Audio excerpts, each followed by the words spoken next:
TV one के निहायत दिलचस्प ड्रामों और एंटरटेनमेंट से भरपूर शोज किसी भी वक्त देखने के लिए हमारी वेबसाइट विजिट करें या हमारे यूट्यूब चैनल को सब्सक्राइब करें और बेल आइकॉन पर क्लिक करें।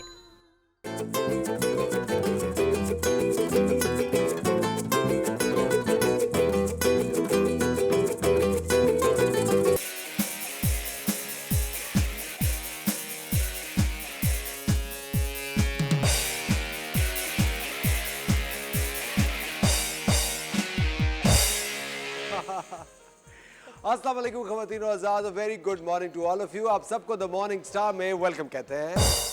और आज सुबह सुबह हमने सोचा कि क्यों ना आप लोगों के लिए आज सुबह सुबह ही नाश्ता बनाया जाए। बिल्कुल। कैसे हैं आप शेफ नौरीन? बिल्कुल ठीक, आप कैसे? हमारे साथ है शेफ नौरीन। और ये नाश्ता मैं आपके लिए बना रही हूँ। क्या हाल चाल है? कुछ होस्ट होते हैं ना तो बोलने नहीं देते। बताएं, आपने कभी इस तरह के होस्ट से एक्सपीरियंस किए लाइफ में? बहुत किए। हाँ। खुदा का बात, मैंने कब किया आपके साथ ऐसे? मैं तो चुप करके मैं बैठा रहता हूँ भीगी बिल्ली की तरह। मैंने कभी आपसे कोई पंगा लिया आज तक? नहीं, कभी भी नहीं लिया। बहुत अच्छे होते, he is the best host. हाँ, एक बार और जी। लेकिन नहीं, सुबह सुबह आपको पता है एक नाश्ता किए बगैर बहुत सारे लोग हैं जो दफ्तर चले जाते हैं, सोचते हैं अरे भाई वहां जाके नाश्ता करेंगे। नाश्ता सुबह सुबह का बहुत अहम होता है। It's one of the best meals of the day. और कहते हैं नाश्ता बादशाहों की तरह करना चाहिए, दिल खोल के। आप करती हैं बादशाहों की तरह? बादशाहों की तरह नाश्ता मैं करती हूँ, लेकिन सीरियल्स हो गए जैसे ये आपने देखा, ये मेरे बेटे का।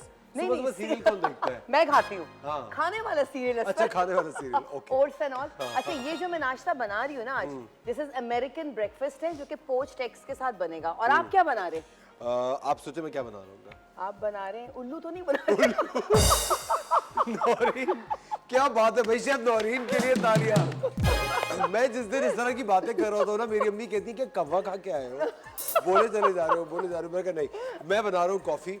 लेकिन ये कॉफी ना थोड़ी सी मैं देसी स्टाइल की कॉफी बना रहा हूँ। बहुत आपने कभी कहते हैं ना कि ढाबे पे जो कॉफी मिलती है, एक तो यूजुअली हम लोग ज़्यादातर ब्लैक कॉफ़ी पी रहे होते हैं, लेकिन ये सुबह सुबह की कॉफ़ी बहुत ही मज़े की बनती है। आपने कुछ नहीं करना, आपने तकरीबन अगर 2 लोग पी रहे हैं तो 2 कप दूध लीजिएगा नॉर्मल। और ये वो भैंस का दूध है, ये वो डब्बे वाला दूध नहीं है, ठीक है ना? हाँ। तो आई थिंक इसका फ्लेवर थोड़ा मुख्तलिफ होता है। जब ये उबलने लग जाएगा ना तो इसके अंदर आपने चुटकी भर कॉफ़ी, चुटकी भर चीनी और फिर थोड़ी सी क्रीम ऐड करके आपको बिल्कुल इसको सालन की तरह पकाना है। और अगर आपके पास वो इलेक्ट्रिक वाला बीटर होता है ना, तो उससे भी हम बीट कर सकते हैं, तो वो जरा झाग जरा अच्छा हो जाता है। अच्छा, नहीं, वो मैं बीटर वाला नहीं करता। अच्छा, आप नहीं उसकी करते? वजह पता है क्या है? क्या? मुझे लगता है क्रीम है ना, क्रीम के थोड़े थोड़े लम्प्स बन जाते हैं। अच्छा, तो वो थोड़ी सी ना जब आप पी रहे होते हैं ना तो थोड़ी थोड़ी मुंह में हाँ, लेकिन असफर अगर आप उसको फ्लेम ऑफ कर देंगे ना, फिर आप क्रीम डालेंगे, आपके लम्स नहीं आएंगे। अच्छा, ये मैं आपको बता रही हूँ, क्योंकि आप शेफ के साथ खड़े किचन में। हाँ। सोचे किसी की पूरी इतनी साल पुरानी साइंस को फेल कर दिया इन्होंने, बिल्कुल फेल कर दिया उस साइंस को कि तुम क्या करते रहे उतने दिन तक। जी, अच्छा चले, आप जैसे कह रही हैं जी। अच्छा, अगर बीटर नहीं हो तो फिर लम्स कैसे आएंगे? ना फिर मैं ब्लेंड कर देती हूँ। अच्छा, फिर ब्लेंडर में? हाँ, ब्लेंडर में फिर ब्लेंड कर देती हूँ। अगर देखिए अब दूध जोश आ रहा है और ये दूध निकल गया। ये देखिए, बातों में कभी भी आपके साथ अगर कोई हो तो उसकी बातों में मत आइए, वरना ये हाल होगा। अच्छा, एनीवे, अब आपने लेना है कुछ भी नहीं, सिर्फ 1 चमचा कॉफी ये आपने डाला। चूंकि मैं थोड़ा सा स्ट्रॉन्ग प्रेफर करता हूँ, क्योंकि सुबह सुबह का टाइम होता है, अजीब अजीब लोगों को झेलना होता है। तो कॉफी आपको जरा ताज़ा दम कर देती है जी। और चीनी भी इसी वक्त डालेंगे, क्योंकि चीनी हमें ज़्यादा नहीं पीनी चाहिए, मैं कम पीता हूँ। चीनी डालने से कॉफ़ी बहुत मीठी हो जाती है और फिर कॉफ़ी का फ्लेवर नहीं रहता। तो ज़रा सी बस हवा बराबर चीनी। लेकिन ये जो फ्रेश क्रीम है ये हम डालेंगे अच्छी खासी, क्योंकि 2 कप है ये आपने डाली यहाँ पे फ्रेश क्रीम। और इसकी कंसिस्टेंसी भी बड़ी अच्छी हो जाएगी, मजेदार। शेफ नौरीन, आप ये पी के देखिएगा। हाँ, अगर मजा ना आए तो पैसे वापस। सही, ठीक है? ठीक है। तो पैसे लाएगा मेरे बैग से? सूरज, जिनसे आप लेकर आइए वो बाहर ही खड़े हैं, जिनको आपने कहा है कि नहीं है जी। तो ये देखिए ख़वातीन हज़रात, ये देखें, ये शेफ नौरीन कॉफी तरह, जस्ट स्मेल इट आप। अच्छा, प्लीज जरा इसका क्लोजअप बनाइएगा।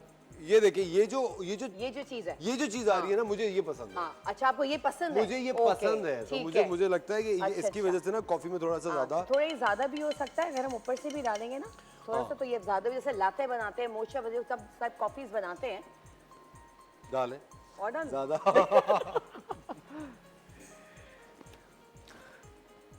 अच्छा, सबसे ज्यादा जिस चीज में मैं कमजोर हूँ ना हाँ। शेफ नौरीन, जी। वो है कॉफी पोर करने में। ओके। वो हमेशा गिरती है, डर लग रहा होता है हाथ ना जल जाए। हाँ। हाँ, अभी देखिए बन चुकी है ये बन चुकी है। हाँ, अब can you please pour it for me? जी मैं बिल्कुल, इसका ये जो है ना, ये कॉफी का पैन नहीं है असल में। मेरी बात सुने, जब मैंने आपसे कहा था कॉफी का पैन नहीं है, तो आप मुझसे कहेंगे कि मुझे अभी नाश्ता बनाने दो, मुझे आप डिस्ट्रैक्ट उसमें मत ही करें। गिरेगी। नहीं गिरेगी। नहीं गिरेगी। आपके हाथ से क्यों गिरेगी? ये क्योंकि ये अगर गिरी तो आज दूध का दूध और पानी का पानी पानी का हो जाएगा। पानी, लेकिन नहीं देखिए, गिरी, नहीं ऑफ कोर्स गिरी। ये देखें, हाँ। और चाय पे आप क्रीम ऊपर डाल सकते हैं। एग्जैक्टली if मैं you वही want to। कहता हूँ, जब ये कॉफी आपकी तैयार हो जाए तो आप हल्का सा क्रीम लीजिए और इसके ऊपर आप ऐसे इसको फ्लोट करने दीजिए और आपकी सुबह सुबह की कॉफी तैयार है। इसके बाद आप जंग लड़ सकते हैं, इसके बाद आप जाके किसी को भी मुंह दे सकते हैं। लोग कहते हैं ना मुझे इसको मुंह देना है, इसका मुझे मतलब समझ में नहीं आता, लेकिन लोग कहते हैं। जी, हम आप क्या बना रही हैं? आज हम बना रहे हैं अमेरिकन ब्रेकफास्ट से, अगर आपकी इजाजत हो तो हम शुरू करें। प्लीज, मैंने क्या आपके हाथ बांधने थे? क्या मैं आपके रास्ते की लेकिन दीवार आपकी हूँ? कॉफी कैसी बनी है? सो अच्छी तो लग रही है। बहुत मजेदार रखी हुई आपके लिए। हाँ, फिर मैं भी पीऊंगी इसे बनाने के बाद। अच्छा जी, वक्त हो जाता है एक छोटे से ब्रेक का। ब्रेक के बाद शेफ नौरीन आपको बनाना सिखाएंगी अमेरिकन ब्रेकफास्ट। हाँ जी। डॉलर का रेट बहुत ऊपर चला गया है। आप कहाँ हमें लेके जा रही है? एनीवे, हम लेते हैं एक छोटा सा ब्रेक और मिलते हैं आपसे ब्रेक के बाद।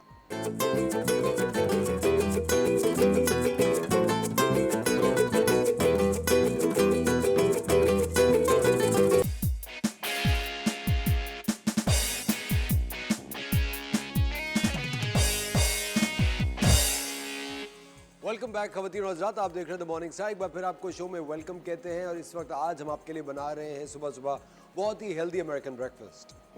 तो स्टार्ट करते हैं हम लोग। Please. अच्छा, अभी जो मैं बनाने जा रही हूँ अमेरिकन ब्रेकफास्ट, जो कि पोच्ड एग्स। पोच्ड एग मतलब बॉइलिंग नहीं है, स्टीमिंग नहीं है, इट्स पोचिंग। मतलब जैसे हमने पानी को, मैं देखें मैं आपको बताती हूँ, ये मैंने एक जग पानी लिया, हमने इसके अंदर ऐड कर दिया, ठीक पैन है? में। हाँ, हमने पैन में ऐड कर दिया। इसका मतलब ये जो जितना ये इसका जो डेप्थ है उससे थोड़ा सा हाफ ऊपर रखेंगे, ठीक है? ये हो गया। इसको जब ये बॉइलिंग पे आएगा, फिर हम इसमें डालेंगे 1 टेबलस्पून सिरका, विनेगर डालें या 1 टीस्पून नमक डालें, एंटायरली अप टू यू। क्योंकि इससे क्या होगा, जो आपकी एग वाइट होगी वो उस पर फोल्ड हो जाएगी, जो योक को थोड़ा कवर कर लेगी, बिल्कुल पोस्ट की तरह एक पॉकेट्स बन जाएंगी। तो पॉकेट्स के साथ फिर हम ये नाश्ते को सर्व करते हैं। अच्छा, इसके साथ जो सर्विंग होती है वो होती है सॉसेजेस किसी भी ब्रांड के आप लोग ले सकते हैं, चिकन के, बीफ के, what ever you have available, जो भी हर जगह मिलते हैं। आपने सॉसेजेस लिए, ऑलिव्स लिए, थोड़ा सा स्ट्रॉबेरी जैम है, ये हर्ब्स का एक बटर बनता है जिसमें सारे इटालियन हर्ब्स होते हैं और इसमें गार्लिक होता है, बटर होता है, उसको सब मिक्स करके थोड़ी सी क्रीम होती है, थोड़ा सा ग्रीक योगर्ट होता है, उसके साथ मिक्स करके ये वाला हमने एक हर्ब्स का बटर बनाया है, ठीक ये है? आपने खुद बनाया? ये मैंने खुद बनाया है। अच्छा, ये क्रॉसॉन है, ये भी आपको मिल जाएंगे, लेकिन एक दिन मैं क्रॉसॉन बनाऊंगी यहाँ पे, तो फिर आप लोग देखिएगा किस तरह मजे के सॉफ्ट से बनते हैं। अच्छा, क्यूकम्बर्स हैं, थोड़े से वो है आपका एप्रिकॉट्स है, क्योंकि फ्रूट्स एंड पीच वगैरह सारी चीज़ें इसके साथ हम सर्व करते हैं, तो ज़रा मज़े से हेल्दी ब्रेकफास्ट बनता है। जब ये बॉइलिंग पे आएगा ना, फिर मैं इसके अंदर ये मैंने एग्स निकाल के रखे हुए, ठीक है? ये है 4 एग्स है, इसमें बटर जाएगा, इसमें ब्लैक पेपर पाउडर है, थोड़ी सी कुटी हुई लाल मिर्च ऊपर से स्प्रिंकल करेंगे, ऑलिव्स हैं, सॉल्ट है, सिरका है, ब्लैक पेपर पाउडर है, और ये है थोड़ा सा पार्सले। फ्रेश पार्सले मिल जाए वो भी बेस्ट है, अगर आपको पाउडर फॉर्म में मिल रहा है तो वो भी बेस्ट है, कोई मसला नहीं है। नौरीन, बटर आप पानी में डालेंगी? नहीं, बटर पानी में नहीं डालूंगी। बटर को तो मैं इसलिए मैंने किया, थोड़ा सा मैं इसके ऊपर ब्रशिंग कर दूंगी क्रॉसॉन पे। हाँ, नहीं, मुझे लग रहा था क्योंकि मुझे पोच्ड एग्स बनाना नहीं आता। अच्छा, नहीं, पोच्ड एग तो सिर्फ पानी में बनते हैं असफर। अच्छा, मैंने कभी भी पोच्ड एग बनाने की कोशिश की है ना, वो अंडा टूट जाता है, ओ, वो एक अजीब सी कोई चीज बन जाती है, मुझे फेंकना ही पड़ता है फिर वो। अभी जब ये देखिए बॉइलिंग की तरफ आ रहा है, जब ये पानी बॉईल हो जाएगा ना, तो ये सिरका है मेरे पास, ठीक है? ये अराउंड 1 टेबलस्पून मैं इसमें अंदर ऐड करूंगी, ठीक है? ये 1 टेबलस्पून इसमें ये सिरका ऐड होगा, इसको हम हल्के से हिलाएंगे इस तरीके से। बस मैं इसका बॉइलिंग का वेट कर रही हूँ, बॉइलिंग होगा। नौरीन कहते हैं कि जब एग्स बॉईल कर रहे हो तो भी सिरका डालना चाहिए। हाँ, असफर सिरका डालें या नमक डालें, क्योंकि उससे क्या होगा, जो उसका पील होगा ना वो आराम से उतर जाएगा। शेल उतर तो हाँ, जो शेल होता है ना उसका आराम से उतर जाएगा। और ये भी आप लोग कर सकते हैं कि चले नमक सिरका नहीं भी डालें तो आप लोगों ने एग को फुल बॉईल किया, आपने ठंडे चिल्ड वाटर में डाल दी, उसके बाद आप देखिए यूं करके उतरेगा उसका, हाँ, शेल। अच्छा, इसको मैं थोड़ा बॉईल होने दूंगी, थोड़ा ये बॉइलिंग पे आएगा तो फिर मैं एक एक करके इसमें ये एग डालती रहूंगी। अच्छा, असफर इसका डालने का भी तरीका एक है, हम यूं घुमाते रहेंगे और एग इसमें रोल होता रहेगा। अच्छा, हाँ, ताकि वो जो इसकी जो एग वाइट होती है ना, वो योक के ऊपर पूरा उसको पॉकेट की तरह बना देगा। अच्छा, वो उसके हाँ, रैप हो जाएगी, रैप हो जाएगी, पाउच बन जाएगा एक। बॉइलिंग की तरफ आएगा। क्योंकि मेरे ख्याल से अंडे बनाने के जितने भी तरीके होते हैं जी। उनमें आई थिंक ये हेल्दीएस्ट फॉर्म ये है। Healthy exactly poached. अच्छा देखें, अब मैं ये हल्के हल्के डालती रहूंगी इधर, ठीक है। अभी इसको डालना ही होता रहेगा। अब ये मैं इसके अंदर डालूंगी यूं करके।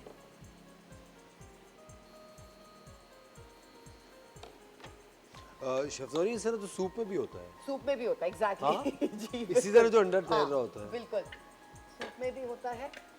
इसको मैं, अच्छा अब ये बॉइलिंग की तरफ आ गया, अब मैं इसको बिल्कुल लो हीट पे कर दूंगी इस पर। ठीक है। बिल्कुल लो हीट पे करूंगी, फिर से क्या होगा, ऊपर ये इसके लपेट जाएगा, जो इसका एग वाइट होगा योक के ऊपर, फिर ये पाउचेस की तरह बन जाएंगे खुद से। खुद से। हाँ हाँ ऑफ कोर्स खुद से। थोड़ा सा लिपटेगा। आप गई थी, मैं उसको घुमाती रहूंगी तो नहीं घुमाते हुए मैंने डाला था ना, अब मैं इसको ये ऊपर से यूं कर दूंगी, थोड़ा इसको वो होने दें, समझ रहे हैं आप? ठीक है। इसको वो होने दें तो ये इस पे सारा लिपट जाएगा, यूं करके फोल्ड हो जाएगा, वो पाउचेस बन जाएंगे। तो ये होगा। तो इसको भी हम 1 मिनट के लिए, कम से कम पोच्ड एग्स बनाने के लिए हमें 2 to 3 मिनट्स हमें चाहिए पोच्ड एग्स के लिए। आपकी कॉफी मैंने तो चखी नहीं। तो पिए ना आप। अब तो ठंडी हो गई, मैं एक मिनट है, मैं आपको मग लेके आता हूं। कोल्ड कॉफी बना। आपका मग का है? मेरा मग आई थिंक वो लेने गया वैसे। मैं आपको मग लेके आता हूं। अच्छा चले जी, ये इसको हम यहाँ करते हैं और ये हमने प्लेट ली, इसको हम ये देखें इस तरह से, ये पोच्ड एग्स हमने यहाँ रखा, ठीक है। ये हमने यहाँ रखा। इसकी जो योक होती है बिल्कुल रनी होनी चाहिए, ठीक है, लाइक दिस। और हम इसमें एक और हम ऐड कर देंगे, इसको हम हटा देंगे इस तरीके से, लाइक दिस। इसको हम यहाँ कर देंगे। अब हम इसके साथ साथ क्या करेंगे, हम एक और अंडा को हम यूँ डाल देंगे इस तरीके से, ठीक है। ये हुआ। तो इसको थोड़ा सा हम यूँ कर देंगे। ये बहुत हेल्दी एग्स होते हैं। देखिए जो डाइट कॉन्शियस लोग होते हैं उनके लिए पोच्ड एग्स बेस्ट होते हैं फॉर ब्रेकफास्ट। तो ये बहुत हेल्दी होता है। इसको हम अभी लो फ्लेम पे कर देंगे इस तरीके से, लाइक दिस। इसको हम ये साइड कर देंगे सारा। और ये देखें,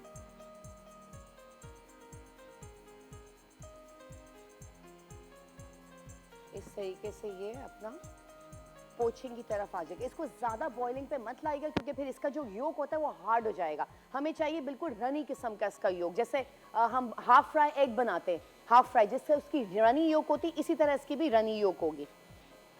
चले हमने इसका ये फ्लेम ऑफ किया और ये देखें हमारा ये देखें इस तरह से ये पोचिंग हमारी एंड होगी। ये देखें इस तरह से ही होगा। चले हमारा ये पोच्ड एग रेडी हो गया है। इतने से हम चलते हैं छोटे से ब्रेक पे। जैसे ही वापस आएंगे फिर हम आपको बताएंगे इसको कैसे हम सर्व करना है।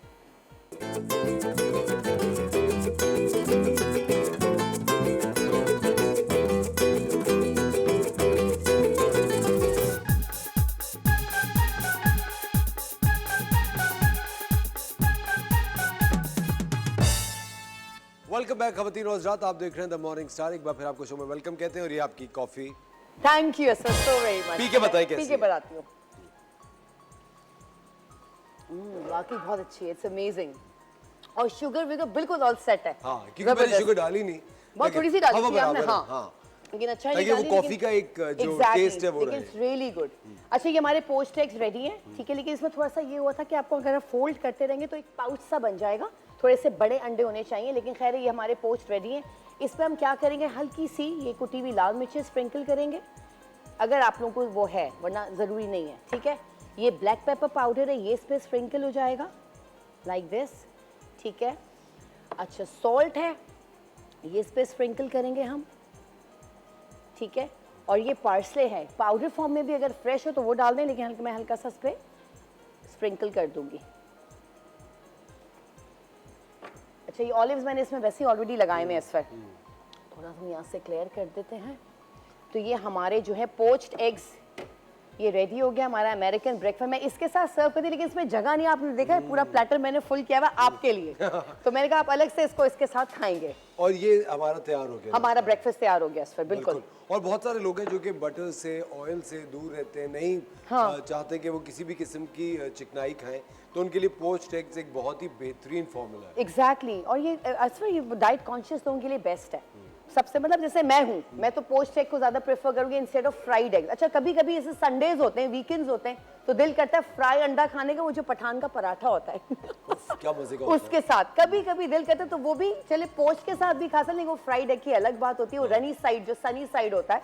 लेकिन ये है कि ये डाइट कॉन्शियस लोग और हमारे जैसे लोगों के लिए बेस्ट है। लेकिन आपको पता है, मैं कभी भी अगर ट्रैवल कर रहा होता हूँ ना, बाहर कहीं मुल्क में होता हूँ, तो मुझे जो सबसे ज्यादा मजा आता है वो आता है एक तो आराम से रोड के किनारे बैठ के, सड़क के किनारे बैठ के कॉफी लेके, क्रॉसॉन लेके, हाँ, और किसी भी अंडा किसी भी फॉर्म में हो, चाहे स्क्रैम्बल्ड हो, पोच्ड हो या ऑमलेट बना हो, वो बैठ के आराम से खाओ। एग्जैक्टली सुकून से, तो बड़ा सुकून से मजा आता है। एक तो वेदर भी एंजॉय करते हैं, ब्रेकफास्ट भी एंजॉय होता है, और फिर लंदन, और फिर लंदन तो लंदन है। Exactly exactly. अच्छा शेफ नौरीन, जल्दी से रेसिपी बताइए। अच्छा जी, मैंने इसके लिए लिए थे 3 अंडे, ठीक है। मैंने सबसे पहले क्या किया, वोक रखा, उसमें मैंने पानी डाला, मतलब 1 लीटर पानी हमें चाहिए, उसमें 1 टेबलस्पून मैंने सिरका ऐड किया। जब पानी बॉईल होने लगा, आपने सिरका डाला, फिर आपने उसको घुमाते रहे, फिर आपने एक एक अंडा करके डाला, उसको थोड़ी देर मतलब उसको ढक दिया, और उसको जो जब बॉइलिंग हमें नहीं करना, हमने थोड़ा सा फ्लेम उसका बिल्कुल लो कर दिया। उसके बाद ये पोच हो गए, पोच करके हमने इसको निकाल लिया। जब ये पूरा इस तरह से हो गया, देखें रनी सनी साइड इस तरह से हो गया, ठीक है, हमने ये इसको निकाल लिया, पोचिंग हमारी एंड हो गई। फिर मैंने ये प्लेटर लिया था, जैसे मैंने क्रॉसॉन लिए थे, ठीक है, मैंने इसको थोड़ा सा यहाँ रखा, इसमें क्यूकम्बर है, सॉसेजेस हैं, मतलब ये अमेरिकन ब्रेकफास्ट में जो होता है सर्विंग हम करते हैं वो ये वाली चीज़ें होती हैं। आपका ये लोफ मैंने लिया था फ्रेंच ब्रेड का, मैंने ये रखा, इस पर थोड़ा सा मैंने इस पर कैस्टर शुगर को स्प्रिंकल किया था, थोड़ा सा अच्छा लगता है टोस्ट करके। अच्छा ये सलामीज हैं, पेपरोनीज हैं, ये आपको चिकन विकन हर जगह मिल जाएंगी। बटर है, सॉसेजेस है, एप्पल है, ये स्ट्रॉबेरी जैम है, ये मैंने एक बटर बनाया था हर्ब्स का, ये मैं आपको बता देती हूँ, कोई भी आप अनसॉल्टेड बटर ले लीजिए, ठीक है, उसमें ग्रीक योगर्ट मिला लें 2 टेबलस्पून, 250 ग्राम बटर है, 2 टेबलस्पून उसमें ग्रीक योगर्ट है, उसमें सारे इटालियन हर्ब्स हैं लाइक रोजमेरी, थाइम, ओरेगनो, ठीक है, पार्सले, ये आपने सब इसको मिक्स किया, थोड़ा सा सॉल्ट डाला, और इसमें मैं थोड़ी सी डालती हूँ कुटी हुई लाल मिर्चें भी होती हैं, तो वो आप ऐड कर दें, या फिर एक समक होता है समक, वो भी हमने इसमें ½ टीस्पून डाल के हमने इसको अच्छी तरह इसको बीट किया, और इसको हमने एक जो डिस्पोजेबल बॉक्स होता है प्लास्टिक का, हमने उसमें भर के हमने फ्रीज कर दिया, तो ये बटर हमारा सालों चलेगा इस पर। हाँ, तो ये हमारा ये साल चलेगा, मतलब आप आराम से फ्रीज कर सकते हैं ना। हाँ, तो आप उसमें से निकाल के खाते रहे। और मेरे ख्याल से हमें एक दिन हमें क्रीम चीज हाँ, और ये वाले डिप्स और सॉसेज ये हम इसकी वो करेंगे, बिल्कुल एग्जैक्टली। एक बहुत जबरदस्त तरीका है क्रीम चीज बनाने का, जो कि मुझे आता है। मैं बना सबसे पहले मैं ना उस दिन भी नौरीन, हम इसी तरह डे स्टार्ट करेंगे जी। पहले मैं आपको क्रीम चीज बनाना सिखाऊंगा, बिल्कुल डन। आप मुझे बताइएगा कि you know where I am going wrong, मैं क्या गलत कर रहा हूँ। नहीं, आप बिल्कुल सही कर रहे हैं, आप बना चुके हैं पहले। मैं बना चुका हूँ, नहीं मुझे एक्चुअली वो इतने मजे की लगती है, और उसके अंदर फिर वो क्रीम चीज के अंदर ना मैं फिर थोड़ा जब गार्लिक ऐड करता हूँ तो फिर वो और ज्यादा मजे की जाती है। वो आपको पता है छोटी सी चीज है, लेकिन उससे ना आपको आपका पूरा जो एक खाने का झंझट होता है ना, सब बच जाता है। एग्जैक्ट, और फिर वो खाने में मजा, जो फ्रेश बना हुआ होता है ना, उसकी बात ही अलग होती है, हेल्दी एंड वेल्दी। बिल्कुल। और आप कह रही हैं आप क्रॉसॉन बनाना सिखाएंगी? हाँ, मैं क्रॉसॉन बनाना सिखाऊंगी। क्रॉसॉन में मैंने सुना बहुत मुश्किल होती है, टेम्परेचर बहुत कंट्रोल करना पड़ता है। वो कुछ चीजें मैं हाफ डन करके घर से लेकर आऊंगी, यहाँ मैं रेसिपी बता दूंगी और एक बना के दिखा दूंगी, ताकि फिर वो पता चल जाएगा उनको किस तरह होता है। इतना कोई मुश्किल कुछ नहीं है। ठीक है, हाँ, बन जाता है, सब बन जाता है। बिल्कुल सही है। और आप लोगों ने जरूर ये जो रेसिपी ट्राई करना है, घर में ट्राई करनी है। इवन अगर कोई भी रेसिपी हो जो कि शेफ नौरीन से आपने सीखी हो हमारे शो पे, तो आप उसकी वीडियो बना के हमें भेज सकते हैं, और अगर हमें वीडियो पसंद आई तो हम आपको मौका देंगे कि आप हमारे शो के अंदर आके लाइव वही वाली डिश दोबारा से बनाएं, और फिर शेफ नौरीन जज करके बताएंगी कि इन्होंने अच्छा बनाया था या आपने अच्छा बनाया है। लेकिन नौरीन, कभी तो ऐसा हुआ होगा कि आप कहीं खाने पे गई हो, हाँ, और आपको लगा हाँ यार ये खाना किसने बनाया, बड़ा अच्छा है। हाँ? अक्सर ऐसा हुआ है, अक्सर देखें, जब भी मैं कहीं जाती हूँ, कभी लंचेस पे या डिनर्स पे या मतलब ब्रंच पे, तो वहाँ जब घरों में मैं जाती हूँ तो वहाँ पे अक्सर लोगों को इतना पता नहीं है शेफ को कैसा लगेगा हमारा कोई, लेकिन अच्छा, बहुत अच्छा बनता है। ये नहीं, अब इतने भी हम वो नहीं है कि हम हर चीज का, लेकिन ये कभी कुछ चीज की कमी होती है तो मैं बता देती हूँ, लेकिन ज्यादातर मैंने अच्छा ही खाया है। अच्छा ही खाया जी। लेकिन नौरीन, आपको पता है आजकल क्या होता है, अगर आप यूरोपियन कंट्रीज में जाए जी, नाश्ते के लिए नाश्ता बहुत बेसिक होता है। इनफैक्ट अगर आप इस्तांबुल जाए तो बहुत ही बेसिक नाश्ता बहुत होता है, बहुत बेसिक होता है। उनकी चाय भी बगैर दूध के होती है, और ऑलिव्स होंगे, एक बटर या एक चीज होगी, बिल्कुल ब्रेड लोफ्स होंगे, कोई इतना ज्यादा। और इनका वो टोमेटोज के साथ भी होता है, टोमेटोज के साथ जो बना हुआ वो जो होता हमने है, बनाया था एक दफा, एग्जैक्टली वो बना हुआ होता है। तो वो इतना बेसिक सा एक नाश्ता होता है। मुझे लगता है कि हमारे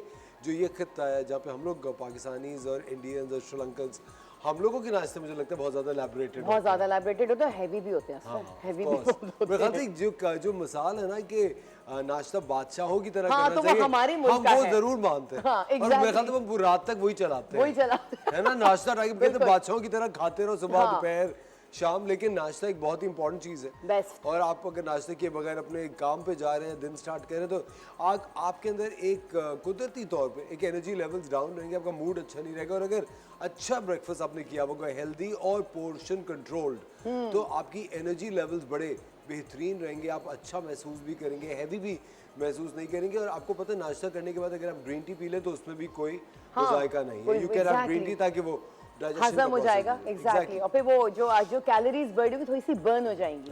लेकिन नौरीन, मैं कभी कभी सोच रहा था कि नाश्ते को भी ना सुबह सुबह वैरायटी देनी चाहिए। हाँ बिल्कुल देनी, जैसे हमने आज वैरायटी दी है उसको। कभी ये कर लिया, कभी खा लिया। आप दही भी खा सकते हैं फलों के बिल्कुल, साथ। हाँ, फ्रूट योगर्ट्स बनते हैं, वो खा लें आप, घर में खुद ही बना लें, वो मजेदार ब्रेड के साथ कुछ भी, यू कैन हैव इट। लेकिन आज हमने बनाया आप लोगों के लिए American breakfast. Chef Naureen, thank you very much. You welcome Asfar.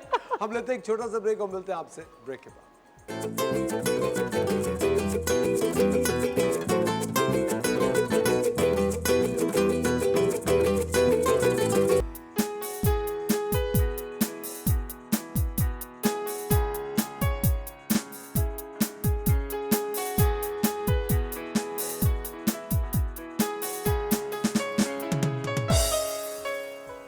Welcome back खवातीन और हज़रात, आप देख रहे हैं द मॉर्निंग स्टार। एक बार फिर आपको शो में वेलकम कहते हैं, आपकी मुलाकात कराते हैं आपकी बहुत फेवरेट पब्लिक डिमांड कि मैं जब बात करता हूं तो सबसे ज़्यादा जो मैसेजेस और हमें कॉल्स आती हैं वो इनके लिए आती हैं कि प्लीज़ इनको आप हफ्ते में 2 बार बुलाएं। लेकिन ये खातून बहुत मसरूफ़ होती हैं, लेकिन हम इनके बहुत शुक्रगुजार हैं, हमारे लिए हर हफ्ते वक्त निकालती हैं। हमारे साथ आपकी फेवरेट डॉक्टर बिल्किस। अस्सलाम वालेकुम डॉक्टर साहबा, माशाल्लाह बहुत अच्छी लग रही हैं आज आप। Thank you. खैरियत से ठीक ठाक है? जी अल्लाह का शुक्र। डॉक्टर साहब, जिस तरह आपको पता है ये ब्रेस्ट फीडिंग वीक चल रहा है जी। और डॉक्टर साहब ब्रेस्ट फीडिंग को लेके बहुत सारे लोगों के अंदर खदशात होते हैं, ख़वातीन में ख़ास तौर पे। अच्छा, अब जिस तरह कहते हैं मेडिकल साइंस तरक्की कर रही है, अब जाके पता चला कि ब्रेस्ट फीडिंग के कितने ज़्यादा फ़वाइद होते हैं, एक छोटे बेनिफिट्स हैं जो कि एक बच्चे की पूरी ताहयात उसका इम्यूनिटी में, उसकी ज़िंदगी में फ़ायदेमंद रहते हैं। बट डॉक्टर बिल्किस, आजकल के चेंजिंग टाइम्स में ये देखा गया सर्विस के थ्रू कि ख़वातीन जो हैं, जो बच्चियाँ हैं हमारी बेटियाँ जो हैं, वो इससे एक स्टेप पीछे रखती हैं, एक स्टेप बैक लेती हैं, वो नहीं कराती और बच्चों को टॉप फीड पे रखती हैं, ये सोचते हुए कि बच्चा इससे ज़्यादा हेल्दी होगा। क्या कहते हैं? नहीं, बिल्कुल ऐसा नहीं होता। देखिए, सबसे पहले जो पहले वीक में जो ब्रेस्ट फीड कराती है मदर, उनको उसमें एक सब्सटेंस होता है कोलेस्ट्रॉम, जो बहुत ज़्यादा हाई होता है प्रोटीन, और उसमें कार्ब्स नहीं होते हैं, ठीक है। और वो जो है आपको बहुत सारी एलर्जी से बचाता है, क्योंकि उसमें होता है एंटीबायोटिक्स। वो बच्चे को वो एंटीबायोटिक्स फराहम करता है, जिससे वो एस्थमा, बहुत सारी इन्वायरमेंटल एलर्जी से बचाता है। IgA, जिसका हम टेस्ट भी कराते हैं।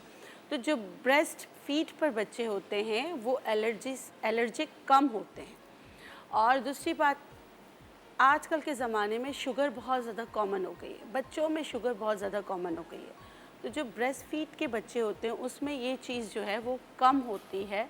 और दूसरी बात है, जो मेरी बच्चियां हैं जो ये ब्रेस्ट फीड नहीं करवाना चाहती, तो याद रखिए, चाहे आप गूगल डॉक्टर कर लें, चाहे कुछ भी कर लें, क्यों कुदरत का एक निज़ाम है। आप माँ बनी है, आप अपने बच्चे को फीड नहीं कराएंगी तो वो जो आपके डक्स जो होते हैं वो कभी ना कभी ब्लॉक होके, इसीलिए जो है ना चेस्ट कैंसर जो है वो बहुत ज़्यादा कॉमन है।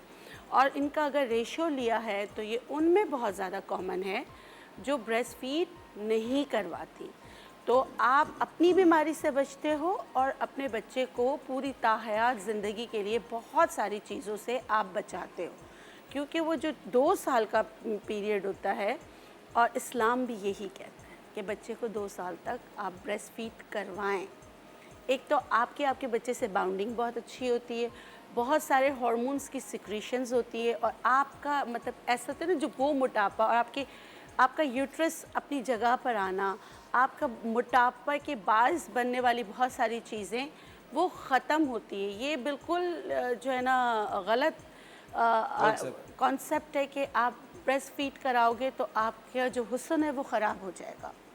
ऐसा नहीं होता। ब्रेस्ट फीड जो करवाती हैं ख़वातीन, वो अपनी डी साइज़ से रीशेप जल्दी हो जाती है बनिस्बत उनके जो अपने बच्चों को बॉटल फीड पर रखती हैं। अच्छा, हमारे साथ निदा है खुशाब से। जी अस्सलाम वालेकुम निदा। अस्सलाम वालेकुम। वालेकुम सलाम, कैसे हैं आप? मैं बिल्कुल ठीक, बहुत शुक्रिया। डॉक्टर साहब हमारे साथ हैं, क्या सवाल है आपका? माशाल्लाह माशाल्लाह। हाँ जी, अस्सलाम वालेकुम डॉक्टर साहब। वालेकुम अस्सलाम। जी मैम, आप जो भी आप मशवरे दे रही हैं, जो आप हमें इलाज बता रही हैं, माशाल्लाह माशाल्लाह, जिसको भी कोई मसला होता है हम करते हैं तो हमें काफ़ी फ़ायदा होता है। अभी रिसेंटली मेरी बहन है, वो जॉब करती, तो उनका ये है कि वो उन्हें कंप्यूटर का काम भी होता है और उनका बहुत ज़्यादा लिखने का काम बहुत ज़्यादा होता है। क्या होता है तो मुझे समझ उनके ना नहीं। गर्दन में और उनकी कंधों में और इस तरह से ना उनकी पेन रहता है, और अभी 2 दिन हो गए उन्हें ना मुसलसल चक्कर आ रही है। अच्छा, मुझे आपकी बात समझ नहीं आ रही। अगर आप रुक रुक के बोलेंगे ना तो मैं आपको जवाब दे सकूंगी। अच्छा, मैं कह रही हूँ कि मेरी एक सिस्टर है, वो ऑफिस वर्क करती हैं, उनका कंप्यूटर का काम भी होता है और लिखने का काम भी बहुत होता अच्छा, है। ठीक है। तो ये है कि वो ना उनके कंधों में भी दर्द है, गर्दन में भी दर्द अच्छा, रहता है, और ठीक पूरी है। रीढ़ की हड्डी में ना इस तरह अच्छा। दर्द रहता है, और दूसरे ये कि वो ना अब उसमें 2 दिन हो गए उन्हें चक्कर भी आ रहे हैं। अच्छा, ठीक है। सबसे पहले उनको बोले सर्वाइकल एक्सरे करा लें। अच्छा देखिए, अच्छा। एक तो ये और एक सर्वाइकल एक्सरसाइज होती है, सही है। अच्छा। फिजियोथेरेपी की एक्सरसाइज होती है, आपको नेट पे मिल जाएंगी। ये 2 लाजमी कराना है। देखिए पोस्चर्स जो है ना बहुत इंपॉर्टेंट है। अब कंप्यूटर पे वो बैठती है तो कंप्यूटर कहाँ रखा हुआ होता है, उनकी सीट कैसी है, उनका वर्टिबल कॉलम ठीक है या नहीं है, उनके नेक की पोजीशन ठीक है या नहीं है, ये सारे जो है ना बहुत ज़्यादा मैटर करते हैं। इन पे ध्यान दें। और ऐसे लोगों को ना जो बहुत ज़्यादा दिमागी काम करते हैं तो उनको B12 और जिंक, क्योंकि असाबी कमज़ोरी होती है किससे, B12 की कमी से होती है। तो B12 किस में होता है, B12 सबसे अच्छा जो है ना कलेजी से आप हासिल कर सकते हैं और बड़े के कलेजी से हासिल कर सकते हैं। तो बड़े की कलेजी को पका के, जैसे गाय की कलेजी की बात कर रही हूँ, गाय की कलेजी का नाश्ता किया करें हफ्ते में 2 बार, ठीक है, तो उससे बहुत फ़र्क पड़ेगा। उसके अलावा उनको कहें कि काहू के बीज 1 टीस्पून रोज़ाना खाना शुरू कर दें, वो भी असाबी कमज़ोरी के लिए बहुत अच्छा है। घर में एक तेल बना लें, तिल का तेल आप ले लें 2 चम्मच, उसमें लौंग का तेल जो है ना 1 कतरा 1 ड्रॉप डाल दें और 1 टीस्पून अदरक का जूस मिक्स कर लें। उससे अच्छी तरीके से गर्दन की मसाज करें, लेकिन लाइटर उसमें, मतलब कि दबाना नहीं गर्दन, हल्के हल्के तेल को जज्ब करना है। तो अल्लाह के हुक्म से इससे बहुत फ़र्क पड़ेगा। लेकिन जैसे मैंने बात की कि पोस्चर सही होना चाहिए और कंप्यूटर नीचे रखा हुआ है, आपकी सीट ऊपर है, आप झुक रहे हो, तो ओवियस फिर फ़र्क आ जाता है। और सर्वाइकल एक्सरे ज़रूर करा लें, ठीक है। बहुत शुक्रिया निदा कॉल करने के लिए, thank you very much. Doctor साहब दोबारा अगर हम ब्रेस्ट फीडिंग की तरफ आते हैं, जी, जी। डॉक्टर साहब बहुत सारी खवातीन हैं, उनका ये भी शिकायत होती है कि हमें फीड आती ही नहीं है, क्योंकि क्योंकि जैसी अच्छा। डिलीवरी के बाद एकदम से उन पे एक सोशल प्रेशर भी होता है दोबारा से फिटनेस का, कि हमें फिट होना है। और फिर आपको पता है डॉक्टर साहब हमारे यहाँ सोशल प्रॉब्लम्स भी बहुत ज़्यादा होती हैं। एक लड़की जब एडजस्ट कर रही होती है अपने इन लॉज के अंदर, उसको वैसे ही इतना एक प्रेशर होता है। अच्छा बेटा, इसका जवाब सिर्फ ये है कि अल्लाह गफूरुर रहीम ने माँ के पाँव के नीचे जन्नत ऐसे ही तो नहीं रखी ना, फिर बाप के पाँव के नीचे भी रख देते हैं। आपके जो चीज़ें हैं, इसी वजह से आपका जागना, आपका अपने बच्चों के साथ बिल्कुल मतलब अटैचमेंट, आप अपने बच्चे को इतनी अच्छी तरीके से पालें, इसी वजह से पाँव के नीचे जन्नत रखे। ऐसा थोड़ी है कि आप अपनी शेप को लेके परेशान हो जाएं कि मुझे फ़ौरन शेप में आना है, ये तो नहीं है ना। लेकिन मैं आपको एक बात बताऊं, जो ख़वातीन ब्रेस्ट फीड करवाती हैं वो उन ख़वातीन से के मुकाबले में जल्दी से शेप में आती हैं जो ब्रेस्ट फीड नहीं करवाती, क्योंकि आपका प्रोटीन, आपकी चीज़ें आपके बच्चे में मुंतकिल होती रहती हैं। और दूसरी बात, जिनको ये शिकायत है कि ब्रेस्ट फीड वो नहीं करा सकती क्योंकि उनको ब्रेस्ट फीड आ ही नहीं रहा, तो वो अपना विटामिन D3 ज़रूर चेक कराएं। विटामिन D3 आप अगर आपका कम है तो विटामिन D3 के सप्लीमेंट्स आप ज़रूर लें। उसके अलावा बहुत सारी चीज़ें हमने रखी हैं यहाँ पर जो हम आपको बताएंगे कि कोई बहाना नहीं एक्सेप्टेबल है। और दूसरी बात है कि कुछ एक्सरसाइज जो होती हैं जो आप अपनी गायनेकोलॉजिस्ट के पास जाती हैं तो वो आपको प्रिपेयर करते हैं। तो इस तरह बस्ट की एक्सरसाइजेस भी होती हैं, वो अगर आप अपने ड्यूरिंग प्रेगनेंसी कर लें तो आपको ये प्रॉब्लम बच्चे की पैदाइश के बाद ना हो। कुछ ऐसी चीज़ें जो हम खुल के नहीं बोल सकते तो आप अपने गायनेकोलॉजिस्ट के पास जाओ, वो एक्सरसाइज करा देती हैं और बता देती हैं चीज़ें। हमारे साथ इकरा हैं लाहौर से, उनसे बात करते हैं जी। अस्सलाम वालेकुम इकरा। हेलो जी, वालेकुम सलाम इकरा। डॉक्टर साहब हमारे साथ हैं, क्या सवाल है आपका? हेलो जी जी, वालेकुम सलाम इकरा, क्या सवाल है आपका? मेरा सवाल है, मेरे ना चेहरे पे गैर जरूरी बाल बड़े ज्यादा हो जाते हैं। क्या हो जाते हैं? गैर जरूरी बाल चाहिए। अच्छा, लेजर बड़ी दफा करवाया पर फर्क नहीं कोई आया मुझे। क्या कराया था, फ़र्क नहीं आया? लेजर। अच्छा, लेज़र एक दफ़ा कराने से फ़र्क नहीं आता, उसके भी सेशंस लेने पड़ते हैं। ठीक है, आप इकरा आप हमारे साथ हैं भी लाइन पे? हेलो, अच्छा। ख़वातीन और हज़रात, इकरा ने सवाल किया कि उनके चेहरे पे गैर ज़रूरी बाल हैं, लेज़र भी कराया लेकिन फ़र्क नहीं आया। डॉक्टर बिल्किस जवाब देंगी लेकिन एक छोटे से ब्रेक के बाद।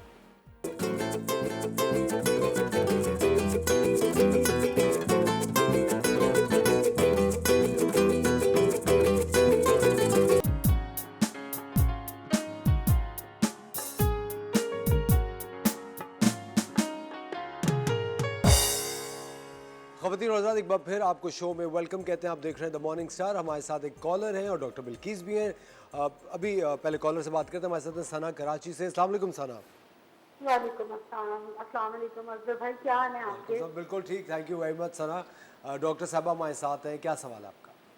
जी, मेरे दो सवाल आते हैं। एक तो मेरा ये सवाल है कि प्लीज ये बता दें कि अगर नाक चल जाती है लड़कियों के अंदर तो उसको किस तरह मतलब सही किया जा सकता है, और दूसरा अगर नौजिया हो रहा हो और भूख भी नहीं लग रही हो और ऐसे जैसे मतली वाली कैसेट हो रही है तो उसके लिए प्लीज कोई काइंडली आसान सी टिप बता दें। काम की टिप मैं बता देती हूँ। अच्छा देखिए, नौजिया अगर हर वक्त रहता है ना तो ये अच्छी अलामत नहीं है।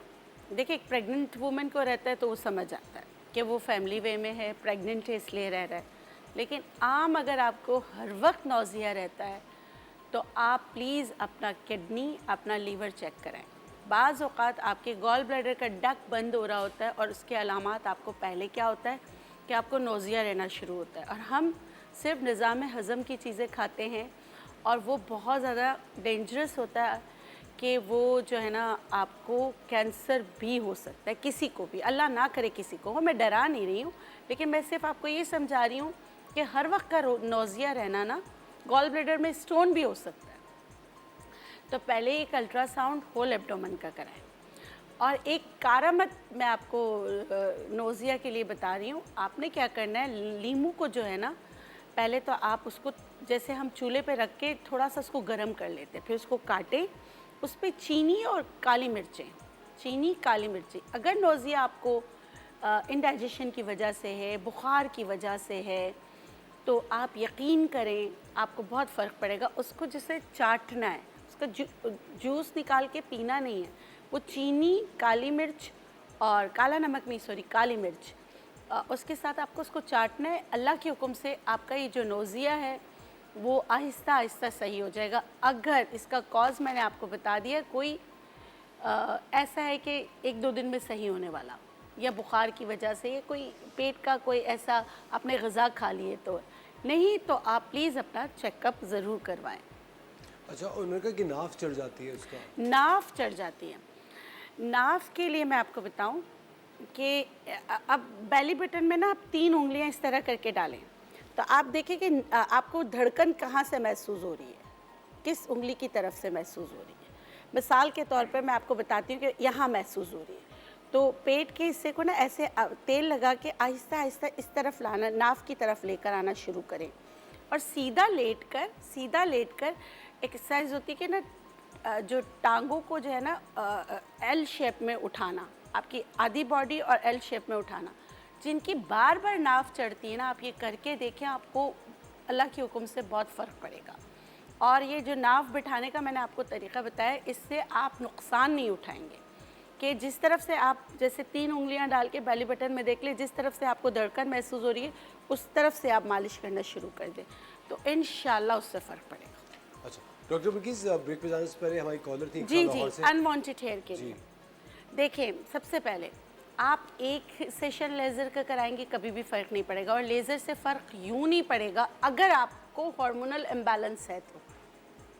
टेस्टोस्टेरोन लेवल आपका बढ़ा हुआ है, आप लेज़र कराते रहो, आपके बाल कभी थिक कभी थिन कभी थिक कभी थिन होते रहेंगे जब तक आपका हार्मोन्स बैलेंस नहीं होगा। लगाने के लिए मैं बता देती हूँ, आपने तुरमुज के बीज का ऑयल, तुरमुज के बीज का तेल जो है वो आप अपने अनवांटेड हेयर पे जब आप बालों को प्लग कर लेते हैं किसी भी तरीके से, उसके बाद आप लगाएं, हफ्ते में 2 से 3 बार लगाएं। आहिस्ता आहिस्ता आहिस्ता बालों को वो जो बालों की जड़ कमज़ोर करके उसको ख़त्म कर देता है।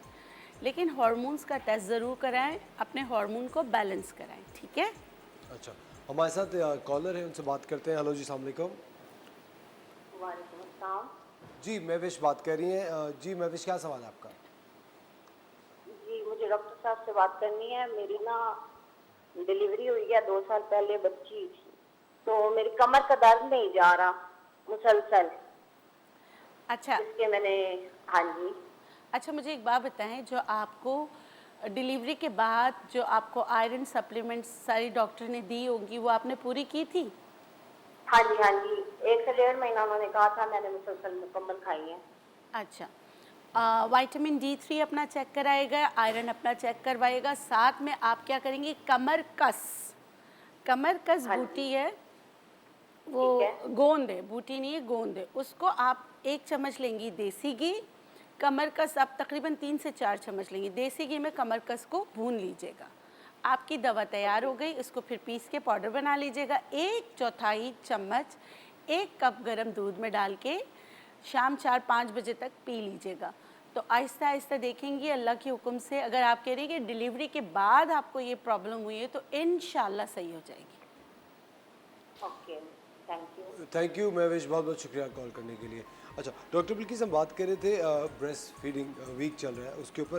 डॉक्टर बिल्किस, कोई खातून है जिन्होंने अपने बच्चे को ब्रेस्ट फीडिंग नहीं कराई और उनको बाद में ये इल्म हुआ हो कि यार ये तो मुझसे बड़ी हिमाकत हो गई या गलती हो गई, अब उसको कॉम्पनसेट कैसे कर सकते हैं बच्चे के साथ? मतलब कितना अरसा गुजर, अगर समझे 6-7 माह गुजर गए, 1 साल गुजर गया, साल गुजर गया, तो मुझे फिर ये आपको एलोपैथिक में जाना पड़ेगा। फिर वो इंजेक्शंस होते हैं, जैसे कुछ लोग अडॉप्ट करते हैं ना बच्चा, तो वो भी उनको ब्रेस्ट फीड कराते हैं। कैसे कराते हैं, वो तो माँ नहीं है, तो कुछ हार्मोन्स के इंजेक्शंस होते हैं जिससे उनका फिर जो प्रोलैक्टिन लेवल को हाई कर देते हैं, जिससे उनको ब्रेस्ट फीडिंग होती है, तो फिर वो ब्रेस्ट फीड करा सकते हैं। क्योंकि अगर 1-2-3 महीने हो गए तो समझ आता है। उसके लिए घर के बहुत सारे नुस्खे हैं। सबसे बेहतरीन नुस्खा मेथी दाना है। मेथी दाना, अलसी के बीज, ये और ना सौंफ यहाँ रखे हुए भी हैं, इनका पाउडर बनाकर भी आप दें। अजवाइन बहुत अच्छा होता है, पेट को कम करता है और फीडिंग को ज़्यादा करता है। तो पिंच अजवाइन जो है ना, इसीलिए देखिए पुराने ज़मानों में क्या होता था कि 1 से 1.5 लीटर पानी लेते थे, उसमें 1 चम्मच अजवाइन डालते थे, 1 चम्मच सौंफ डालते थे, उबाल कर जो है ना दे देते थे खातून को जिसके यहाँ बच्चा पैदा हुआ है, तो वो वाला पानी जो है ना पीती रहती थी। वो ये समझती थी कि मेरा पेट कम होगा। पेट ज़रूर कम होता है लेकिन फीड भी बहुत अच्छा आता है। मखाने बहुत अच्छे हैं कि तल के दूध में डाल के खाया जाए। तो ये सारी छोटी छोटी चीज़ें हैं जिससे जो है ना आप अपना फीड ज़्यादा अच्छा करा सकते हो। सबसे अच्छा है छोटे जो पॉपकॉर्न होते हैं ना, मकई के दाने उबाल के खाने से आपकी जिन ख़वातीन को ऐसा होता है, जिन बच्चियों को ऐसा होता है कि उनका फीड आ नहीं रहा, तो उनके लिए जो मकई के दाने हैं वो बहुत अच्छे हैं। जो मतलब के दूधिया होते हैं, जो छोटे वाले होते हैं, उनको अगर उबाल के खाया जाए तो फीड बहुत अच्छा आता है। अच्छा, हमारे साथ हैं रुबाब गुजरावाला से। अस्सलाम वालेकुम रुबाब। वालेकुम सलाम। जी रुबाब, क्या सवाल है आपका? मेरा डॉक्टर बिल्किस, अस्सलाम वालेकुम। वालेकुम अस्सलाम। मेरा आपसे ये सवाल है कि मेरा ना ये हार्मोन्स का बहुत बिगाड़ है। जो क्या? आप अभी बता रहे थे ना कि हार्मोन्स का मसला हो, आप चेकअप करवाएं या टेस्ट करवाएं, तो मैं उसके लिए आपको पूछ रही थी कि आप मुझे बता दें कि मुझे क्या लेना चाहिए। अच्छा, हार्मोन्स डिसबैलेंस से क्या मुराद है आपके? आपको मखसूस आयाम ज़्यादा आते हैं या कम आते हैं या आते ही नहीं हैं? नहीं, आते हैं मंथली, लेकिन सिर्फ हाँ? 10 डेज ऊपर जा रहे हैं, मतलब जैसे अच्छा, 10 10 डेज डेज़ ऊपर 5 जा। डेज। अच्छा बेटा, अगर 10 डेज़ ऊपर जा रहे हैं ना, तो फिर आप सिर्फ क्या करें, अदरक का कहवा बना के पिए और wall yoga for female hormones करें और हार्मोन्स वाली ग़िज़ाएँ जो है ना वो कम करें। जैसे अगर मैं बोलूँ मुर्गी नहीं खाओ, तो हर चीज़ जो हार्मोन्स वाली होती है ना, थोड़ा ऑर्गेनिक की तरफ आएँ। अभी तक जैसे बकरे के गोश्त में, गाय के गोश्त में अभी मुझे अभी तक नहीं आया है कि पाकिस्तान में वो भी जो है ना उनको भी हार्मोन्स दे रहे हैं। जब तक दे रहे हैं तब तक आप खाओ, सही है। थोड़ा सा मतलब कि ठीक है, फ्रूट्स वगैरह सारी अपनी ग़िज़ा सही रखो और लेकिन मेरे ना अदरक का कहवा ज़रूर पियो, ठीक है। मेरे फेस पे ये हेयर ग्रोथ हो रही है। नहीं, अगर आपके हार्मोन सिर्फ 10 डेज़ ऊपर जा रहे हैं तो कभी ना कभी आपका टेस्टोस्टेरोन लेवल हाई हुआ होगा, कभी ना कभी आपके हार्मोन्स ख़राब होंगे तो हेयर ग्रोथ आ गई होगी। अब हेयर ग्रोथ आने, अगर हार्मोन्स बैलेंस भी हो जाएंगे तो ग्रोथ तो आती रहेगी, ठीक है। तो उसको ख़त्म करने के लिए वो पत्ती थिन हो जाएगी, लेकिन आप आती रहेगी। उसके लिए मैंने आपको बता दिया, तुरमुज के बीज का ऑयल बहुत अच्छा होता है, उससे अल्लाह के हुक्म से आपको फ़र्क पड़ता है। लेकिन वो भी अगर आप वैक्स कराती हैं या लेज़र कराती हैं, उसके बाद आपने इस्तेमाल करना है, चलिए ठीक है, ये मैं ठीक है। आप करके देखिएगा। Thank you very much for calling Mahvish. Doctor Bilkis, जिस तरह ब्रेस्ट फीडिंग वीक चल रहा है, हम उसके बारे में बात कर रहे थे। डॉक्टर बिल्किस, अगर कोई खातून है जिनकी बहुत लेटर एज में शादी हुई है, मतलब बहुत सारी आजकल आप देखें कि जिस तरह 45 40, हाँ, थिंग्स आर चेंजिंग। अब आजकल लोग अपने लाइफ के डिसीजंस चेंज करते हैं, कभी देर से लेते हैं, कुछ करते हैं, उनके लिए आप क्या रिकमेंड करते हैं? देखिए, सीधी सी बात है, कुदरत के ख़िलाफ़ नहीं जाना चाहिए, सही है। जो मतलब एक चीज़ है ना कि जो जिस एज में ही सही होती है, वो उसी एज का ही हुस्न है। आप जितना मतलब कि लेट एज के जो चीज़ें होती हैं उसमें बच्चे में भी नुक्स आते हैं। लेकिन फीडिंग का अगर आप कह रहे हैं तो वो ख़वातीन भी फीड तो करा सकती हैं, उसके लिए कोई वो नहीं है। अच्छा। लेकिन अपने डिसीजंस, अपनी चीज़ें, बहुत सारी इस तरह की चीज़ें होती हैं कि आप ज़िंदगी में आगे जाके कर लेंगी, मगर इसलिए रोकना कि आपका एम पूरा नहीं हुआ है तो अभी आप बच्चे पैदा नहीं करेंगी, तो आप 50 साल की होंगी पैदा करेंगी, तो ये आप अपने साथ ज़्यादती करेंगी, क्योंकि आपके हार्मोन शट डाउन होने शुरू होते हैं ना, उस वक्त फिर बच्चे में नुक्स आ सकते हैं। तो इस चीज़ का आप लोग को ख्याल रखना चाहिए। अच्छा डॉक्टर बिल्किस, मुझे एक बात बताएं, अगर एक जो कहते हैं ना हमारी बॉडी की एक क्लॉक होती है जी, तो वो कौन सी ऐसी एज होती है जिसके बाद आपकी साइंस के मुताबिक बॉडी डिक्लाइन पे चली जाती है? वो कौन सी एज है कि जिसके बाद कहते हैं ना कि यार अब तुम्हारी ये एज हो गई है, इस उम्र के बाद अब हर चीज़ को बैलेंस किया, फुल डाइट लो, एक्सरसाइज करो, नींद पूरी करो? वो कौन सी वो उम्र है जिसके बाद हमें थोड़ा सा चौकन्ना हो जाना चाहिए? हर उम्र है अब तो, सारी उम्र? सारी उम्र। अपना ख्याल कौन, मतलब मैं सबको ये कहती हूँ, आप अपने बेस्ट जज कैसे नहीं हो, आप अपने साथ ज्यादती कैसे कर सकते हो, आप ऐसे कैसे कह सकते हो कि ये काम मैं कल कर लूँगी, अपनी सेहत का काम आप कल कर लोगे, ऐसा नहीं है। क्योंकि आजकल ऐसा है कि देखिए, पहले के ज़माने में होता था कि लाबाली उम्र है, चलो खा लो पी लो, आपकी इम्यूनिटी अच्छी है, आप सब कुछ खा लेंगे।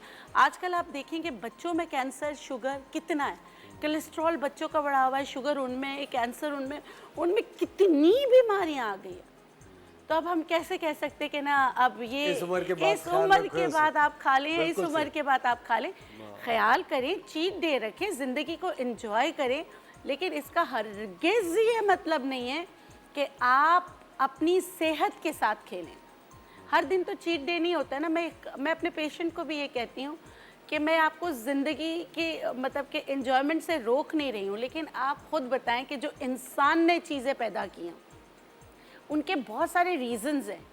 जैसे हम ये सोडा वाटर वगैरह पीते हैं, तो ये निज़ाम हज़म किन के लिए बनाया गया था? क्योंकि वो वाला गोश्त खाते थे जो बॉडी का हिस्सा नहीं बनता था, तो उसके लिए बनाया गया था। अब हमारे घरों में हम खुद ये जहर लाके हम खुद अपने घर में ये जहर भरते हैं, और इस जहर को हमारे बच्चे खाली पेट पीते हैं। वो तो निज़ाम हज़म के लिए है, तो खाली पेट कैसे क्या हज़म कर रहे हैं? बिल्कुल। तो वो आपकी कैल्शियम को ख़त्म करता है। थोड़ी चीज़ें सोचने वाली। अच्छा, हमारे साथ फरहाद है लाहौर से। जी साहब को फरहाद। वालेकुम सलाम। सर मैंने छोटा सा अपने डिस्कस करने थे। जी क्या कह रहे हैं आप? मेरे ना किडनी में 9 mm का स्टोन है, लेफ्ट किडनी में। 9 mm, ओके।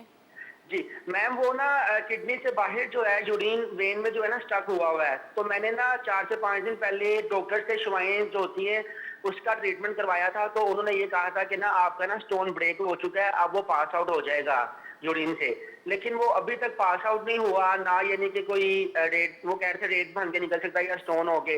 तो वो स्टिल वैसे ही, यानी कि हल्की हल्की पेन भी है, लेकिन पास आउट कुछ नहीं हुआ। मैं पानी भी बहुत ज्यादा इस्तेमाल कर रहा हूँ। तो ये इसका कोई इलाज बता दें जिससे ये कोई साइड इफेक्ट भी ना हो और ये पास आउट हो जाए। बता रही हूँ बेटा, बता। डॉक्टर बिल्किस आपको जवाब दे रही है हाँ। फरहाद, लेकिन वक्त हो जाता है एक छोटे से ब्रेक का। आपका जवाब डॉक्टर बिल्किस डिटेल में देंगी जी। आप बिल्कुल परेशान मत हो, लेकिन एक छोटे से ब्रेक के बाद।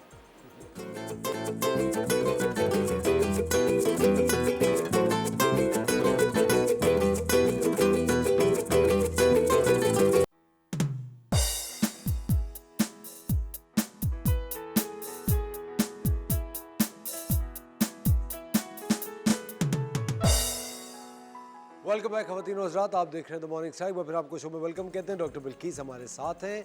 और डॉक्टर साहब, ब्रेक पे जाने से पहले फरहाद ने लाहौर से फ़ोन करके कहा था कि 9 मिलीमीटर की उनको एक स्टोन है। हाँ, आपने क्या करना है, नींबू पानी ज़्यादा पीना है। आप पानी ज़्यादा पी रहे हो ना, उसमें लेमन डाल के पिए, नींबू पानी डाल के पिए। अच्छा, वैसे हर्बल में सुमलो बूटी आती है जिसकी होम्योपैथिक में दवा बनती है बर्बरीज वल्गरीज। सही है, बर्बरीज वल्गरीज क्यू पावर में लेके उसके 15-15 कतरे दिन में 3 बार पिए। दूसरी दवा है हर्बल में, वो उशबा मगरिबी है, और होम्योपैथिक में सारसा पीला है। लेकिन आपने सारसा पीला ही लेना है। 30 पावर में 5-5 कतरे दिन में 3 बार पीजिएगा, एक गुड पानी से। पालक नहीं खाएंगे, टमाटर नहीं, दूध का इस्तेमाल बिल्कुल नहीं करेंगे।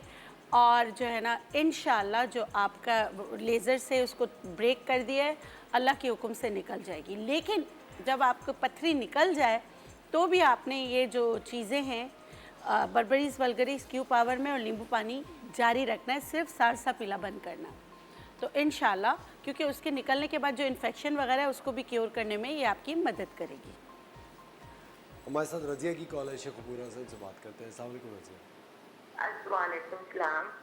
जी क्या सवाल है? हेलो जी क्या सवाल है आपका डॉक्टर साहब से? हेलो जी, अस्सलाम वालेकुम, फरमाइए। वालेकुम सलाम। बहुत ही खुशी हो रही है, ਸਾਨੂੰ बड़ी देर ਦੇ ਵੇਲੇ ਤਾਂ ਟੀਵੀ ਦੇ ਨਾਲ ਸਾਡੀ ਬੜੇ ਅਰਸੇ ਬਾਅਦ ਤੁਹਾਡੇ ਨਾਲ ਗੱਲ ਹੋਈ ਹੈ। बड़ी खुशी हो रही मुझे। बहुत शुक्रिया जी। मेरी बहू है तो 7 साल हो गए ने दी शादी ਨੂੰ ਤੇ ਸਾਰੇ ਇਲਾਜ ਵੀ ਕਰਵਾਇਆ ਤੇ ਕਹਿੰਦੇ ਨੇ ਕੁਝ ਨਹੀਂ ਤੇ ਤੁਸੀਂ ਕੋਈ ਇਲਾਜ ਦੱਸੋ ਮੈਨੂੰ, मैं अपनी बहू ਨੂੰ ਕੋਈ ਦਵਾਈ ਦੱਸੋ। क्या, किस चीज़ की दवाई दसूं?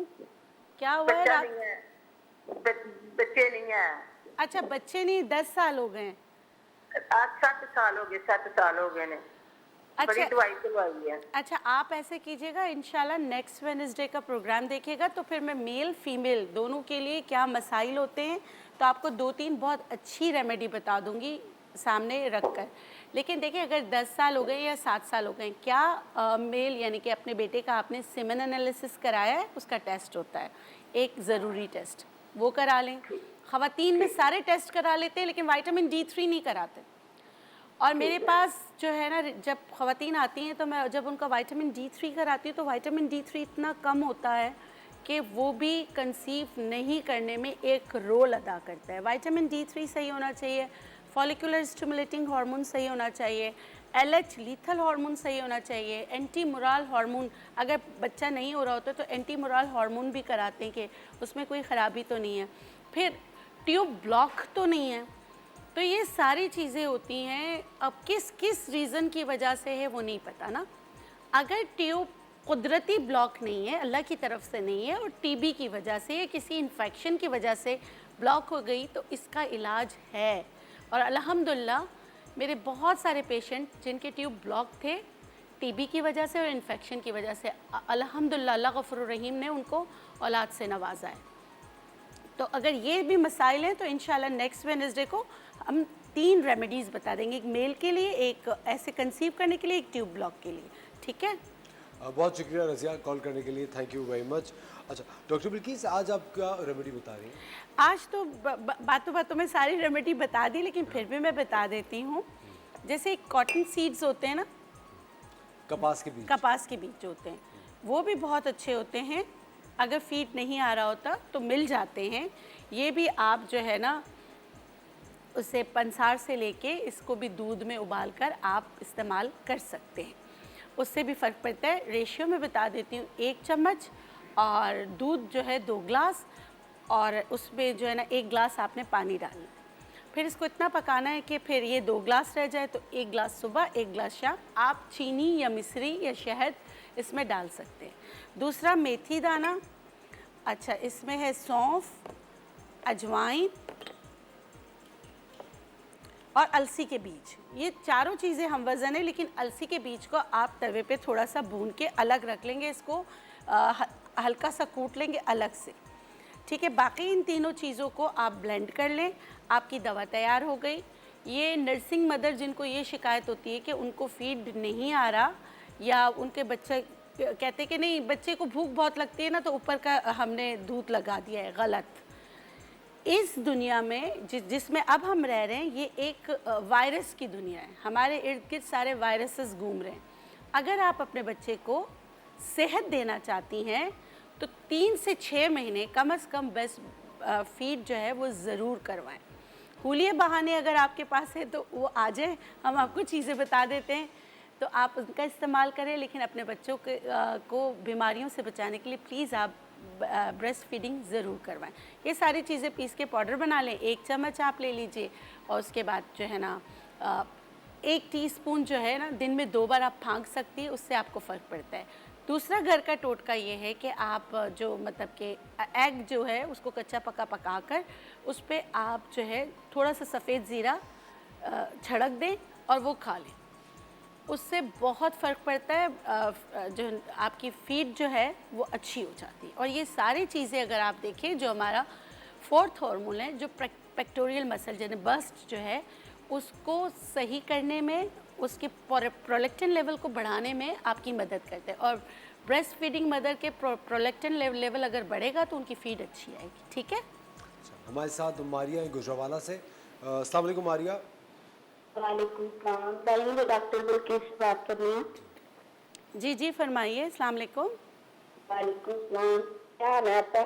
जी अल्लाह का शुक्र, ठीक ठाक, आप बताएं। मैं आपसे पूछना, आपने ना कोरचुंडिया सौंफ की फक्की बताई थी वजन कम करने के लिए, वो मैंने इस्तेमाल किया, उससे मेरे सर के बाल भी काफी उतर गए हैं और मेरे चेहरे पे ना हल्की हल्की सी जाइयां बन गई हैं। अच्छा अच्छा। चेकअप करवाया है, कोई मसला नहीं है, चीज मेरी क्लियर है, हार्मोन का भी कोई मसला नहीं है। अच्छा मैंने आराम से मैंने क्या बताया था? सौंफ की फक्की नहीं बताई थी वजन कम करने के लिए? कौन सी फक्की बताई थी? आप बताएं क्या था फक्की में? सौंफ और कोरतुंबे का गुद्दा जो होता है। सौंफ और कोरतुंबा नहीं होता, कोरतुंबे का गुद्दा। सौंफ और कोरतुंबा बताया था, ठीक है। आपका वजन कितना था? मेरा 75। अभी कितना है? 72। 72। मतलब आप कह रही है कि आपका 3 किलो वजन कम हुआ, लेकिन आपके चेहरे पे दाने वाने आ गए और सर के बाल चले नहीं, दाने तो कभी भी नहीं निकले, हल्की सी झाइयां बन गई हैं और सर के बाल काफी उतर गए हैं। और मैं कोई तली चीज भी नहीं खाती, होता ना बाहर से चीजें, सिर्फ रोटी, दूध, पानी। अच्छा एक मिनट, ठीक है। ना वो सर के बाल उतारता है, ना चेहरे पे झाइयाँ डालता है। कोरतुंबे का तो मैंने बहुत सारे चैनल्स पे बताया है कि उसका साबुन बना के आप लगाएं, छाइयाँ चली जाती हैं, और ना ही वो बाल तेज़ी से उतारता है। कितने दिन खाया था आपने? नहीं प्लीज़ बताएं, कितने दिन खाया था आपने?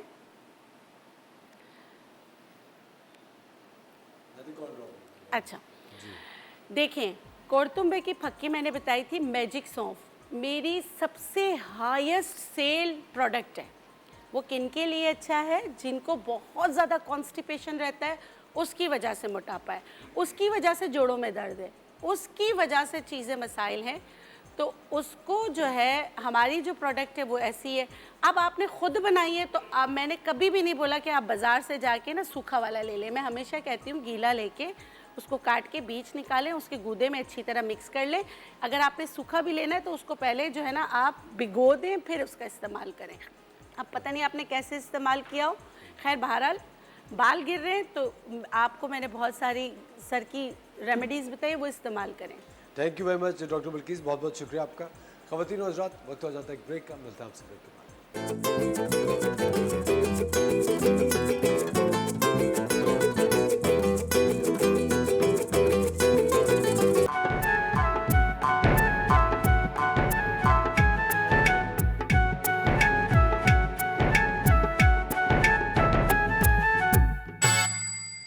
वेलकम बैक ख़वातीन और हज़रात, आप देख रहे हैं द मॉर्निंग चार्ट। एक बार फिर आपको शो में वेलकम कहते हैं। हमारे शो पे बेतहाशा गेस्ट आते हैं, रोज़ाना नए नए लोग आते हैं जिनसे हम आपकी मुलाकात कराते हैं। लेकिन आज जितने भी मर्द हजरात हैं उनके चेहरों पे जो खुशी का एक इस वक्त अंसर है वो मैं काश आपको दिखा सकूँ। सब इतना खुश है कि जैसे पता नहीं कौन हमारे सेट पे आ गया। हमारे साथ है द परफेक्ट मैच की मिसेस खलील।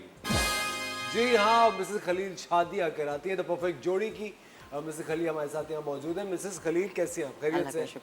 मिसेस खलील, सबसे पहले द परफेक्ट जोड़ी को कितने साल हो चुके हैं? Almost 20 years now। 20 years, 20 साल, एक बहुत ही लंबा अरसा है ये। बहुत लंबा। अच्छा मिसेस खलील, आज आपको बुलाने का जो मेरा बेसिक मकसद ये था कि सेकंड मैरिजेस को बहुत आजकल लोग एक चांस देने लग गए हैं दोबारा से, लेकिन अभी भी एक सोसाइटी का एक सेगमेंट है जो कि नहीं मानता या नहीं समझता या अभी भी उसको एक नज़र से देखता है दूसरी शादी।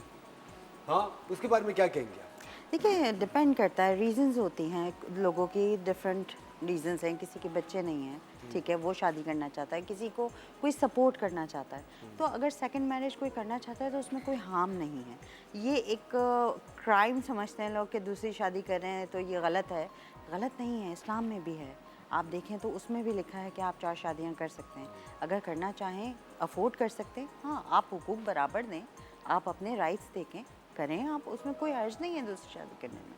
लेकिन मिस खलील, आपके पास आते हैं क्लाइंट जो दूसरी शादी करना चाहते हैं? आते हैं मेरे पास हाँ, और आपको लगता है कि वो दूसरी शादी का सब्जेक्ट लेके भी अनरीजनेबल डिमांड्स करते हैं?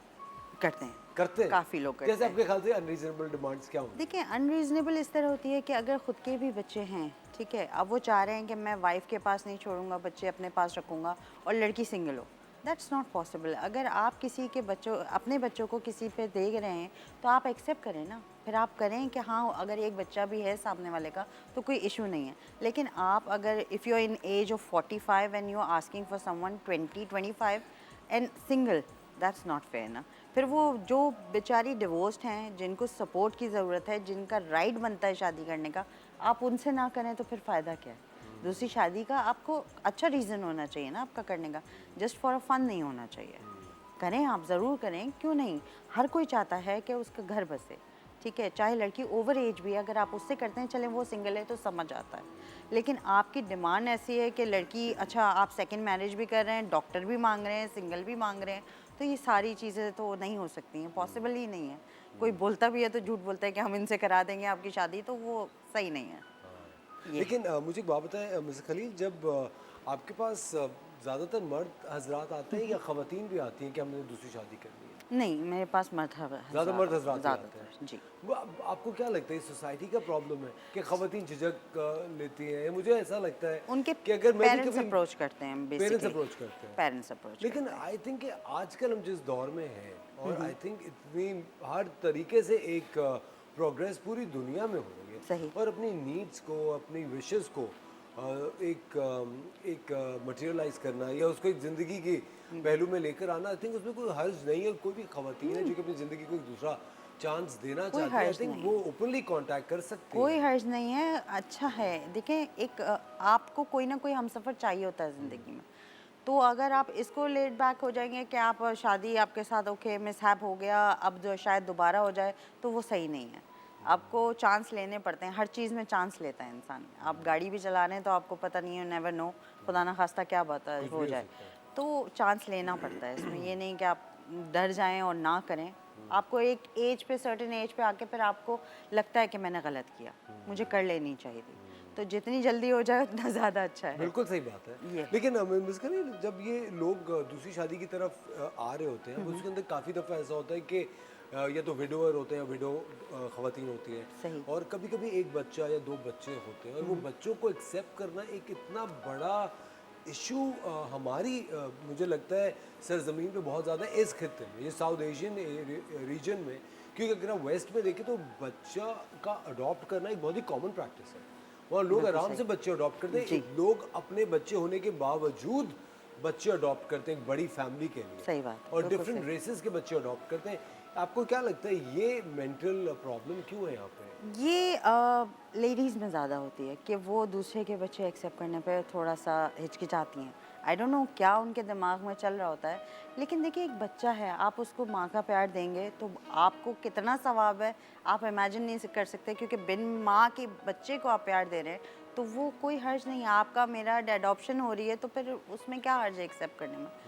आपको माँ की तरह एक्सेप्ट करेगा वो, आप उसको अच्छी तरह टेक केयर करेंगे तो वो आपको माँ बोलेगा, ठीक है ना? तो इसमें कोई हर्ज नहीं है, कोई बुरी बात नहीं है कि अगर आप किसी बच्चे को एक्सेप्ट कर रहे हैं कि नहीं ये दूसरे का बच्चा है हम नहीं एक्सेप्ट कर सकते, ये गलत है, ये कॉन्सेप्ट ही बिल्कुल गलत है। और आई थिंक हमें इस तरफ अवेयरनेस भी फैलानी चाहिए। जब आप किसी को अपनाते हैं तो ज़रूरी नहीं कि वो आप ही के एक जिस्म का हिस्सा, और जब आप किसी को अपना रहे होते हैं तो वो आई थिंक मोहब्बत एक इतना ज़बरदस्त जज्बा है जो कि किसी गैर को भी आपका कर देता है। वक्त हो जाता है छोटे से ब्रेक का। मिसेस खलील हमारे साथ मौजूद हैं। अगर आपकी शादी नहीं हुई या दूसरी शादी के मुंतज़र हैं तो आप कॉल करके मिसेस खलील से बात कर सकते हैं। मिलता है आपसे ब्रेक के बाद।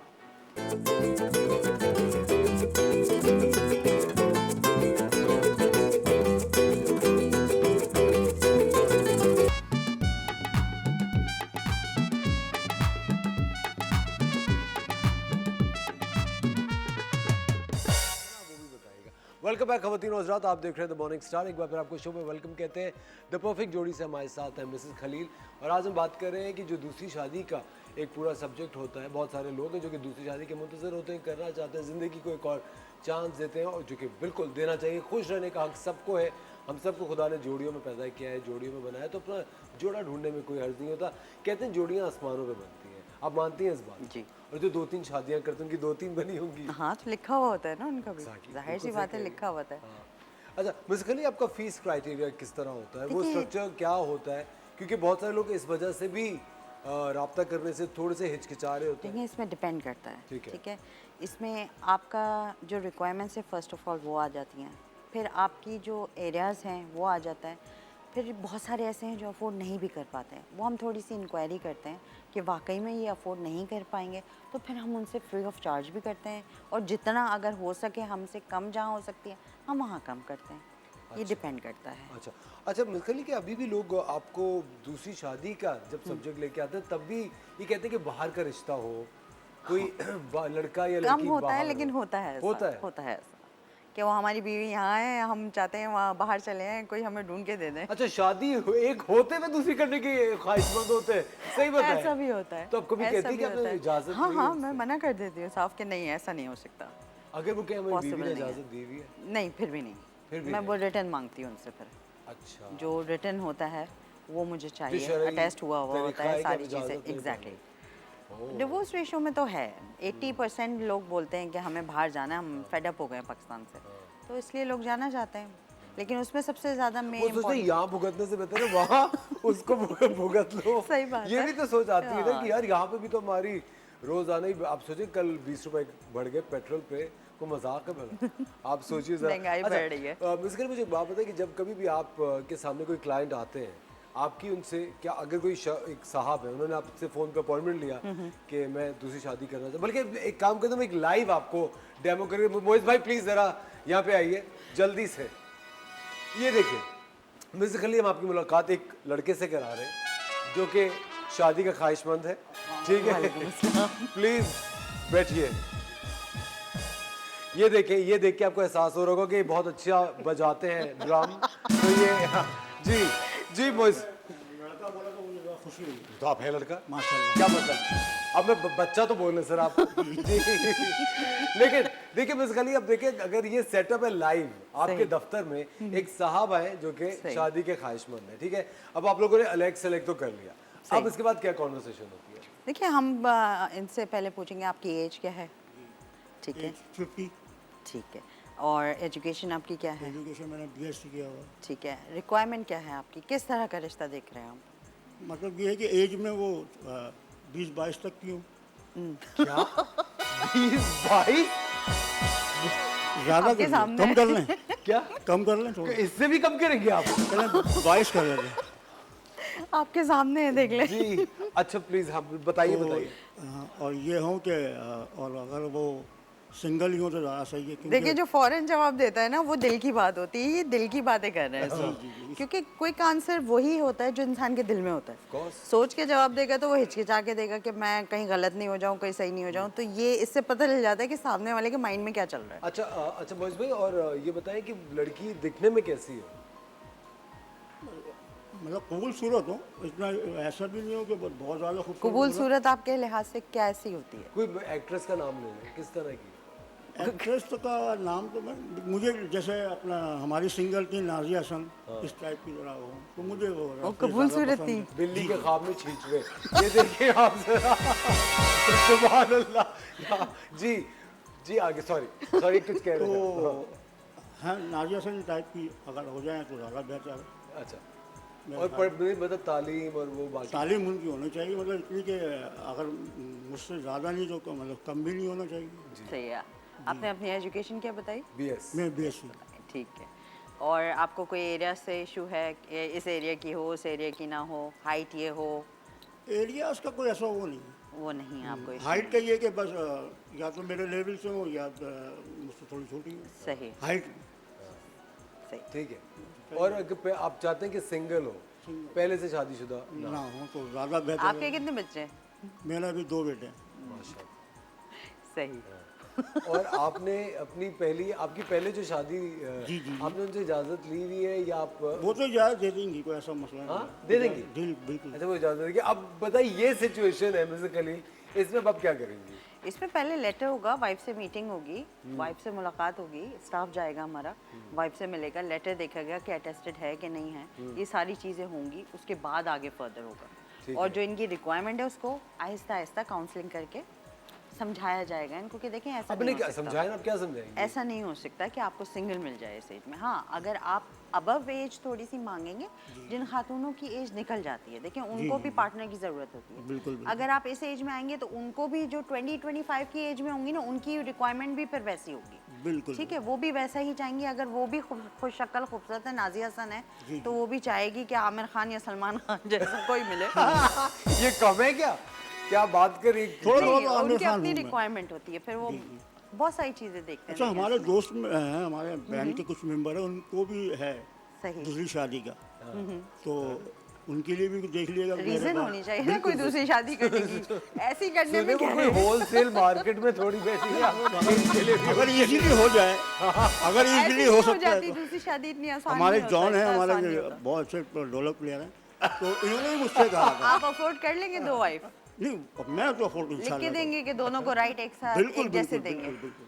अगर उसको कुछ दिलाया तो उसको भी वही बिल्कुल, दिलाएंगे, बिल्कुल, सब लिख के देंगे, बिल्कुल, क्योंकि हम ये लिखवाते हैं सारी चीजें। लेकिन मोइज भाई मुझे आप एक बात बताएं, कभी भी अगर चूंकि आप ये तजुर्बात पे ही आपकी सारी बात बेस करिए, लोग क्यों मतलब अब आपकी भी अगर एक ख्वाहिश है तो वो एक सिंगल लड़की की क्यों है? वो पहले से तलाक याफ्ता क्यों नहीं हो सकती? Exactly. नहीं, या मतलब तो जरूरी बेवा नहीं क्यों है, नहीं? अगर वो हैं तो कोई ऐसी बात नहीं, अगर सिंगल नहीं है हाँ तो अगर वो तलाक याफ्ता या और कोई देखिए अबव एज देखेंगे ना अगर आप, तो आपके लिए बहुत अच्छा रहेगा।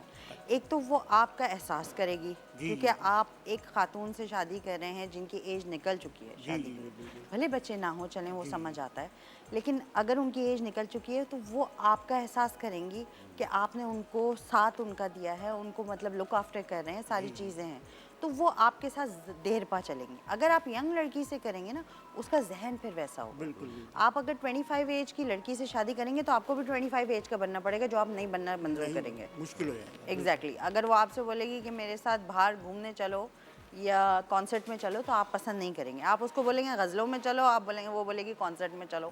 तो ये क्लैशेस होते हैं। तो एज मैच करना बहुत ज़रूरी होती है।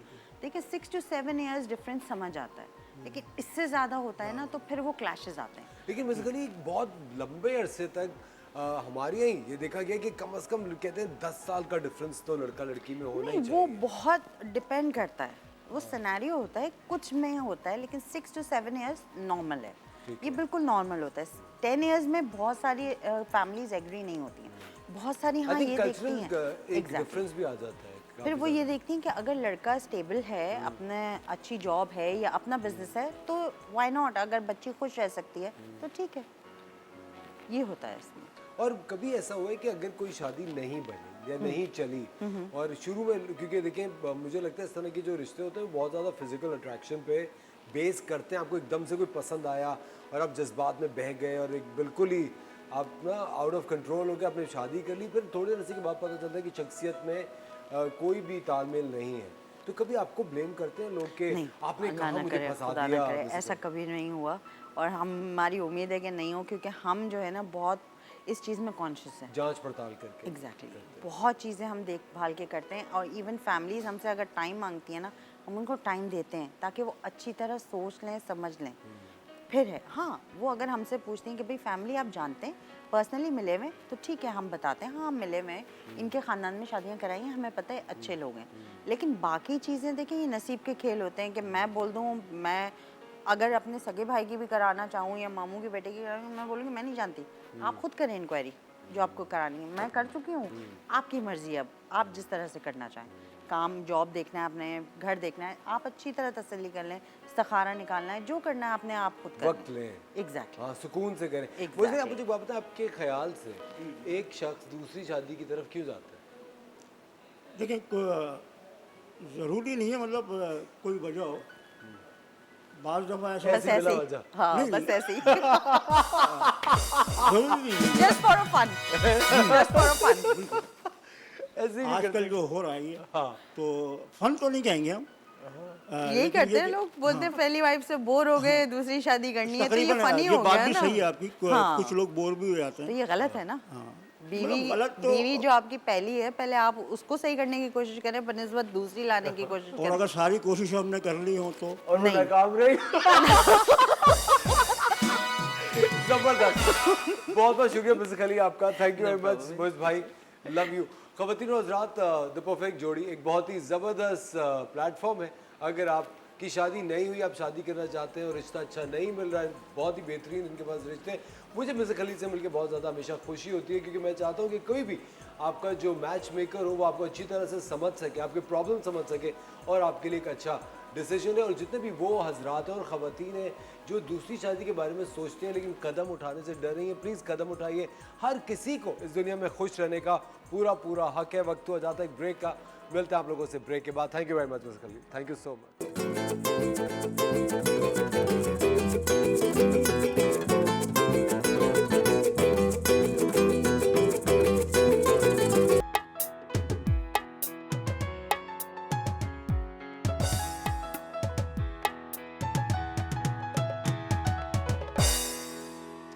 Welcome back ladies and gentleman, you watching the Morning Star. एक बार फिर आपको शो में वेलकम कहते हैं। आपकी मुलाकात कराते हैं एक और शानदार पाकिस्तानी से। एक बहुत ही ज़बरदस्त खातून है जो कि एक लाइफ कोच है, मोटिवेशनल स्पीकर हैं और एजुकेशनिस्ट भी हैं।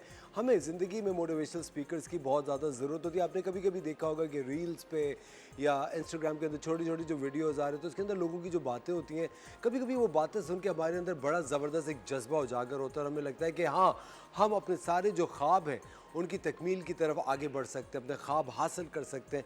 और इस तरह के जो लोग होते हैं वो आपकी ज़िंदगी में एक बहुत बड़ा सतून का काम करते हैं। हमारे साथ हैं हुस्ना आसन। अस्सलाम वालेकुम हुस्ना, कैसे हैं? अल्लाह का शुक्र। सबसे पहले हुस्ना बहुत बहुत शुक्रिया, आपने वक्त निकाला हमारे लिए। हुस्ना, लाइफ कोच, मोटिवेशनल स्पीकिंग और एक एजुकेशनिस्ट होना, ये तीन बहुत ही ज़बरदस्त बट को रिलेटेड चीज़ें हैं। मुझे बताइए आपका ये सफ़र शुरू कैसे हुआ? मैं ये जानना चाहता हूँ कि एक पाकिस्तानी लड़की, उसके अंदर ये जज्बा कैसे उजागर हुआ कि मुझे ये काम करना है? अच्छा, मेरा जो फैमिली बैकग्राउंड है उसमें तो बेसिकली ये था कि मेरे फादर, हम लोग 4 बहनें, तो उन्होंने कहा कि भाई सब ने एटलीस्ट मतलब लीस्ट मास्टर्स तो करना ही है, उसके आगे जो पढ़ना है वो पढ़ लेना। तो शुरू ही से मैं हमेशा ही से काफ़ी वोकल रही, काफ़ी कॉन्फिडेंट रही। और Are you the first child? No, I am the 4th child out of 5 siblings. अच्छा, the youngest? No, I am elder than the youngest. Elder than the youngest, Yeah. अच्छा, ठीक है। तो फिर जाहिर बात है कि मेरी मैस कम्युनिकेशन में मैंने मास्टर्स किया, तो वो उससे भी मतलब मुझे काफ़ी चांसेस वगैरह मिले, हमारा प्रोजेक्ट्स वगैरह हम करते थे। तो उस सारे अपनी एजुकेशनल लाइफ में और उसके बाद जो है मतलब मुझे ये आइडिया था कि मतलब I am quite confident enough कि मैं इस फील्ड में आगे बढ़ सकती हूँ। अच्छा, फिर मैंने अपना जो करियर स्टार्ट किया वो तो खैर और भी बहुत वो किया, लेकिन एजुकेशन में जो मैं आई तो I started as a school teacher. फिर उसके बाद 7 साल एक जगह काम किया, फिर उसके बाद थोड़ा ब्रेक लिया। तो बेसिकली जो being an educationist, life coach, motivational speaker, they all are interlinked. तो जब आपको तो आइडिया होगा कि ऐसे उसमें हम बच्चों से भी इंटरेक्ट करते हैं, उनके पेरेंट्स के साथ भी इंटरेक्ट करते हैं। तो ये जो मोटिवेशनल स्पीकिंग की तरफ मैं आई हूँ, तो एक वाक़या जो था मेरे साथ इस तरह से हुआ था कि एक पेरेंट के साथ मेरी मीटिंग हो रही थी, वो मदर थी। तो उन्होंने मुझे ये कहा, मतलब सारी डिस्कशन के बाद खुद से बोली, मुझे आपसे बात करके लगता है कि मैं आपसे अपनी प्रॉब्लम शेयर कर सकती हूँ। तो फिर मैंने उनको थोड़ा बच्चे को बाहर भेज दिया, फिर मैंने उनको इंडिविजुअल टाइम दिया। तो उन्होंने उनकी जो प्रॉब्लम्स थी, क्योंकि देखें वही बात है कि हम हर किसी के घर के नहीं, हम सिर्फ बच्चा देखते हैं और बस जो है शुरू हो जाते हैं कि ये ऐसा है। तो उन्होंने पूरा बैकग्राउंड बताया, उस पर उनको मैंने थोड़ा कुछ जो मेरी इतनी जितनी कैपेसिटी थी उनको सॉल्यूशंस भी बताया, और वो बहुत, she was quite grateful to me. इस बात का जब मैंने जिक्र ज़ाहिर बात है अपनी फैमिली में वो किया, तो मुझे काफ़ी उसमें इंकरेजमेंट मिली कि भाई तुम तो, लोग तुमसे जब शेयर करते हैं it means that you have something in you. आपका एक ऑरा होता है। आप देखें बहुत से आप लोगों से मिलते हैं, तो कभी कभी आपको ना बड़ी वो नेगेटिव वाइब्स आ रही होती हैं, आपको देखकर ही इंसान पसंद नहीं आ रहा होता है। कुछ लोग ऐसे होते हैं जिनको आपको लगता है कि मैं अपनी प्रॉब्लम शेयर कर सकती हूँ या कर सकता हूँ, और जो है कोई मतलब कोई भी इस तरह से वो काउंसलिंग सीख कर सकते हैं। तो that was my first step towards the motivational अच्छा, स्पीकिंग। हो सकता कहा ही जाता है कि कभी भी कोई बच्चा जो कि अपना करियर पाथ चूज़ करता है, उसकी थोड़ी बहुत झलक बचपन में ही देखना शुरू हो जाती है। जिस तरह अगर जो लोग मोटिवेशनल स्पीकर्स होते हैं या एजुकेशनिस्ट होते हैं, वो बचपन में भी उनके अंदर एक ये झलक दिखाई दे रही होती है कि वो लोगों की सुनते हैं। दोस्तों में वो सबसे ज़्यादा रहमदिल दोस्त होगा, दोस्त सबसे ज़्यादा सीक्रेट्स अपने शेयर करते हैं। हाँ एग्जैक्टली, मेरे साथ भी यही था। अच्छा, शुरू से आपको बिल्कुल एक ज़रा एक लीडिंग पोजीशन वाली एक होता है ना ग्रुप है फ्रेंड्स का, तो एक मेरी ऑटोमेटिकली, ये नहीं है कि मैं कोई बहुत डोमिनेट करती थी, खुद ही खुद जैसे कोई लड़ाइयाँ भी हो जाती थी, तो फिर मैं जो कह देती थी वो जो है एक लास्ट वर्ड के तौर पे होता था, अच्छा चलो बस हाँ ये हाँ ठीक है, सब मान जाते थे, बेसिकली मेरी बात सब मान जाते थे। तो इसका मतलब है कि कुछ ये कुछ गॉड गिफ्टेड था। लेकिन मुझे बात बताओ, उसमें एक चीज़ कहा जाता है मिडिल चाइल्ड क्राइसिस या मिडिल चाइल्ड सिंड्रोम, जो बच्चा जो बीच में होता है उसको कहते हैं कि हमेशा से ना घर वाले भी ऐसे ही बस कि नहीं, एक वो समझ रहे होते हैं कि बस ये हो जाएगा बड़ा, और बड़े वाले को छोटे वाले को बहुत ज़्यादा अटेंशन मिल रही होती है। नहीं, हम मेरी फैमिली में बेसिकली हम 5 बहन भाई, और हम में से कोई ये नहीं कह सकता कि सबसे बड़ी वाली ये नहीं कह सकती कि मैं ज़्यादा टेंशन मिली है। एग्जैक्टली, क्योंकि मेरे फादर और मेरी मदर, ज़ाहिर बात है my mother is was a house wife, और मेरे father he was an advocate supreme court. तो लेकिन उनको हमेशा से ये था कि मेरे 4 बेटियां हैं, एक बेटा है, लेकिन उन्होंने बेसिकली 5 बेटे पाले थे। मतलब हमें कभी भी उन्होंने कोई ऐसा अंडर एस्टिमेट नहीं किया, लड़कियां हैं ये नहीं। अगर हमने गाड़ी चलाना सीखी तो हमारे पापा ने हम सबको इंजन ऑयल भी चेक करना सिखाया, टायर कैसे चेंज करते हैं वो भी सिखाया। तो उसमें कभी वो नहीं, तो बचपन से मेरा ये था कि मैंने आपको ये पहले भी कहा कि मैं हमेशा हर चीज़ में लेके वोकल रही, फ्रेंड्स हो, फैमिली हो। तो मेरा जो है, या जब मेरे फादर जो है कभी कोई डिस्कशन होता था तो सबसे राय लेते थे। ऐसा नहीं है कि तुम बड़े वाले बता दें और छोटे वाले भाग जाएं, वो तो छोटे हैं। सबका बैठना ज़रूरी होता था। मुझे लगता है तालीम की बहुत किल्लत है हमारे मुल्क में, और अगर वालिदैन तालीम याफ्ता हों और अगर अपना तालीम का सफ़र भी जारी रखें तो वो इस तरह के शानदार बच्चों को डेवलप करते हैं। एक और चीज़ ये भी होती है मेरे ख्याल से, जिस तरह आप कह रही हैं ना कि आपके वालिद साहब ने 4 बेटियां नहीं 4 बेटे, 5 बेटे, यानी 5वें तो भाई खुद ही थे। एग्जैक्टली, लेकिन आप बेटियों को भी बेटों की तरह, बिल्कुल। आपको पता है ये भी एक साउथ एशियन प्रॉब्लम है। बाहर के मुल्क में अगर आप देखें ना, मुख्तलिफ कंट्रीज़ में, यूरोपियन कंट्रीज़ में, आप अमेरिका, कनाडा, इस आप कहीं पे भी आप जाके देखें, वहाँ पे हम लोग ये जेंडर की तफरीक नहीं करते। वहाँ पे जो लोग होते हैं वो सबको यकसा रखते हैं, एक जैसा बड़ा करते हैं। और ये एक इतनी बेहतरीन बात है कि अगर आपकी यहाँ बेटियाँ हैं तो आप उनको अंडर एस्टिमेट नहीं कर सकते। वो भी बहुत ही ज़बरदस्त किस्म की एक शानदार पाकिस्तानी बन सकती हैं। हुस्ना हमारे साथ मौजूद है, अगर आप बात करना चाहते हैं हुस्ना से तो आप कॉल कर सकते हैं। लेते हैं एक छोटा सा ब्रेक और मिलते हैं आपसे ब्रेक के बाद।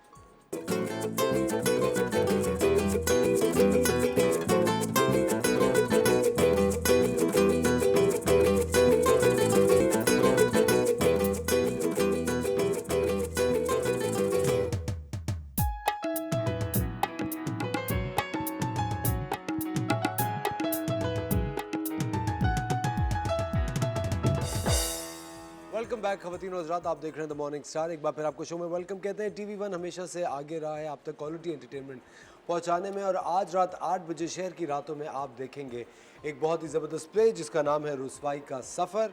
इसको लिखा है समन ने, डायरेक्ट किया है असगर मिर्ज़ा ने, और इसकी कास्ट में है सैयद जिब्रान, मोहम्मद खालिद और मदिया इफ्तिखार। चल के शहर की रातों में रुसवाई का सफ़र का ट्रेलर देखते हैं। इतनी ताख़ीर से मत मिल मुझे ऐ दोस्त के फिर नब्ज़ बाकी ना हो दस्ते मसीहा रह जाए। जिस्म मेरा ज़रूर दुनिया के झमेलों में भटकता रहता है, मगर रूह तो तुम्हारे पास होती है। वैसे ये शिकल से धंधे वाली नहीं लगती। अपनी जिंदगी से मैं तुम्हें बरी करता हूँ।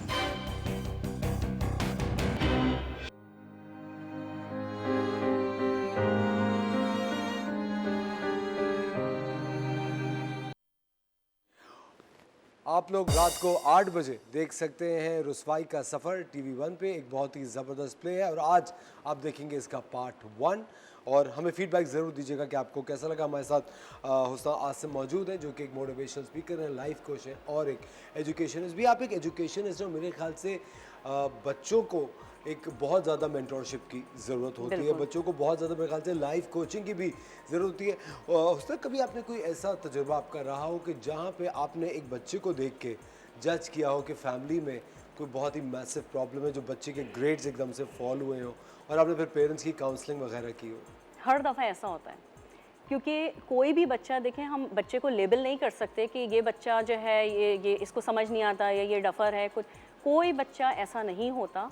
हर बच्चा जो है बेसिकली वो अपने फैमिली, अपने बैकग्राउंड का रिप्रेजेंटेटिव होता है।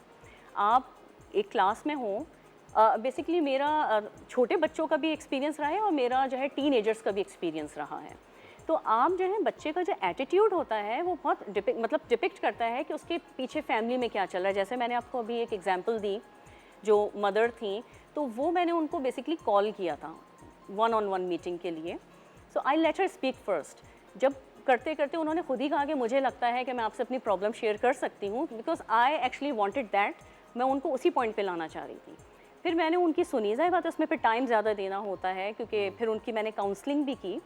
और साइकोथेरेपी होती है। एग्जैक्टली, बिल्कुल थेरेपी आप कर रहे होते हैं किसी शख्स। देखिए, जो भी कोई परेशान होता है ना, एक परेशान इंसान कितना भी इंटेलिजेंट हो, कितना भी वेल ग्रूम्ड हो, कुछ भी हो, लेकिन जब एक परेशानी जिसके ऊपर आती है ना, तो उसकी जो सोचने समझने की सलाहियत है स्ट्रेट, वो बहुत डिस्टर्ब होती है। बिल्कुल सही है। तो एक वही पॉइंट होता है कि या तो आप इसको बिल्कुल एक कटी पतंग की तरह से ऐसे ही डोलने दें, या मोटिवेशनल स्पीकर और काउंसलर का काम ये होता है कि उस कटी पतंग को पकड़ के उसको फिर से डोर से बांध दें, ताकि उसकी उड़ान और ऊंची जाए। तो मुझे एक बात बताएं उस्ताद कि कभी देखिए, चूंकि आप भी ऑफ कोर्स एक इंसान हैं और आपके भी जज्बात हैं, बिल्कुल, कभी ऐसा होता होगा कि आपको भी डाउनर्स आते होंगे या किसी, क्योंकि मुझे ऐसा लगता है कि लोगों को सही करते करते करते करते आपको पता भी नहीं चलता, आप खुद का बीमार हो जाते हैं।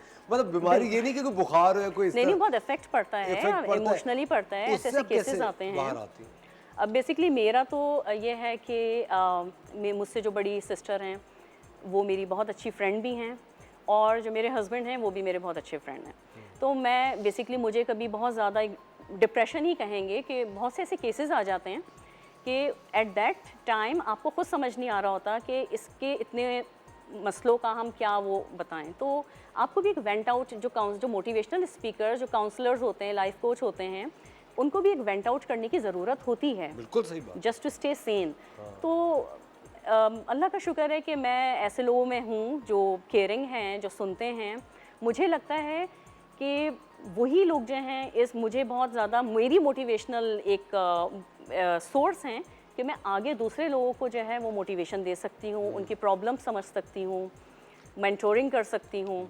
उसका लेकिन कुछ मुझे ऐसा लगता है कि कुछ ऐसे लोग होते हैं जिनको एक डबल डोज की ज़रूरत होती है हर चीज़ की। बिल्कुल। आप मुझे एक बात बताएं, क्या आपको ऐसा लगता है कि वो डबल डोज एक उम्र के बाद ज़रूरत होती है कि यार ये बड़ी उम्र के लोग हैं, इनको समझाने में मुझे मुश्किल है, या वो किसी सोसाइटी के किसी तबके को ज़रूरत होती है कि यार इस एरिया के लोगों को मेरी बात कभी नहीं समझ आती, इनको एक डबल डोज की ज़रूरत है? देखें, डबल डोज को हम एज अ रीइंफोर्समेंट भी कह सकते हैं। एब्सोल्युटली। अगर हम, मेरा नहीं ख्याल कि इसका एज से कोई ताल्लुक है। बाज़ दफ़ा ये होता है कि आप किसी टीनेजर की काउंसलिंग कर रहे हैं, क्योंकि हमारी सोसाइटी में जो टीनेजर्स हैं, जो आजकल हमारा एक माहौल है और हमारी मार्केट प्लेयर्स वही तो आगे बढ़ के चला रहे हैं मुल्क को। बिल्कुल। तो लेकिन यहाँ पे एक थोड़ा सा ये डिफरेंस है। अगर हम थोड़ी सी एक पुरानी जनरेशन, जिससे कि अगर मैं अपना कहूँ, मेरा ताल्लुक है, तो हमारी जो जनरेशन थी उस ज़माने में ये सारे स्मार्टफोन्स और सोशल मीडिया ये सब नहीं था, तो हम लोग सेल्फ मेड जनरेशन है। आजकल के बच्चे, उसमें मेरे अपने बच्चे भी शामिल हैं, हर चीज़ उनको एज अ सिल्वर स्पून मिल गई है और उसमें हर तबके का बच्चा शामिल है। हम किसी को उसको अलग नहीं कर सकते। तो इसलिए उन बच्चों, आज के बच्चों को वो वाली मेहनत का अंदाज़ा ही नहीं है, और ज़रा से भी उनके ऊपर ज़रा भी उनको मेहनत करनी पड़ जाए तो वो फ़ौरन उनको डिप्रेशन होने लगता है, वो फ़ौरन फ्रस्ट्रेट हो जाते हैं, उनको वेंट आउट। मतलब एक वो ज़माना भी था, जैसे आपने भी कभी नोट्स खुद बनाए होंगे, लाइब्रेरी से बुक्स, हम लाइन में लग जाते थे कि लाइब्रेरी से हम बुक जो है वो आएगी और बस हमने अपना नाम लिखवाया है, 3-4 बुक्स एक टॉपिक के अराउंड, और हम नोट्स बनाते थे अपने हाथों से। अब चैट जीपीटी आ गया है, अब गूगल आ गया है, तो बच्चों ने, आजकल के हमारी यूथ ने, वो मेहनत का एक्सपोजर ही नहीं है। मैं ये नहीं कह रही कि उनमें पोटेंशियल नहीं है, उनके एक्सपोजर ही नहीं है। हर चीज़ ईजी एक्सेस बहुत है। तो जब ईजी एक्सेस लेते लेते लेते अगर आपकी ज़िंदगी में एक ऐसा फेज़ आ जाता है जहाँ हर चीज़ ईजी नहीं लगती है, तो आप, they are not prepared to take that well. फ़ौरन उनका जो है ना साइकोलॉजिकल वो शुरू हो जाता है, प्रॉब्लम शुरू हो जाते हैं, घबराएंगे घर वालों से, क्योंकि ये तो फिर आपको पता है बहुत इमोशनल भी होते हैं इस एज के जो हैं। Same goes for everyone, even जो एल्डरली हैं हमारी सोसाइटी के, या फिर नॉर्मल जो मिडिल एज, सबके साथ यही प्रॉब्लम है आजकल। क्यों? क्योंकि अभी जैसे मैंने कहा कि हमारी जनरेशन, वो जो एल्डरली हैं वो तो उसी ज़माने के होंगे, लेकिन आदत तो अब इसी ज़माने की हो गई है ना। अब हमको अपग्रेड भी करना पड़ता है, बिल्कुल, बहुत ज़्यादा ज़रूरी है। बहुत हो गया अच्छा, उसमें बहुत सारी ख़वातीन हजरात इस तरह के भी हैं जो कि मोटिवेशनल स्पीकर्स बनना चाहते हैं, उनको आप क्या राय देंगी? देखिए, मोटिवेशनल स्पीकर बनने के लिए किसी पर्टिकुलर मतलब डिग्री की ज़रूरत नहीं है। ये एक बिल्ट इन स्किल, एक एबिलिटी होती है जो आपको खुद पता होता है। सिर्फ you need to be excellent in communication, communication skills आपकी स्ट्रॉन्ग हो, प्लस आपको you need to adopt a way, मतलब आपका एक तरीका ये होना चाहिए। आप देखें कि लोग जो हैं, आपका कौन सा वाला तरीका, आपका कौन सा स्टाइल है जो उनको क्लिक करता है। आपने, कोई भी बन सकता है, आप चाहें तो आप भी बन सकते हैं मोटिवेशनल से, you can take it as a career as well. लेकिन थोड़ा सा ये है कि आप जो ऑन गोइंग आजकल के मसले हैं और या जो भी चीज़ें हैं उसके बारे में थोड़ा आपको अपने आप को बिल्कुल अपडेटेड रखना पड़ता है। हुज़ा, थैंक यू वेरी मच, बहुत बहुत शुक्रिया, it was lovely having you on the show. ख़वातीन और हज़रात, हमारी हमेशा ही कोशिश होती है कि आपकी मुलाकात पाकिस्तान के उन बेहतरीन लोगों से कराएं जो कि मुख्तलिफ शोबों में अपना नाम बहुत बड़ा कर रहे हैं। आपका बहुत बहुत शुक्रिया आज का शो देखने के लिए। कल फिर आपके साथ होंगे एक ऐसा शो लेके जो कि पूरी कोशिश करेगा आपकी ज़िंदगी में बेहतरी लाने की। अपना ख्याल रखिएगा, खुदा हाफ़िज़।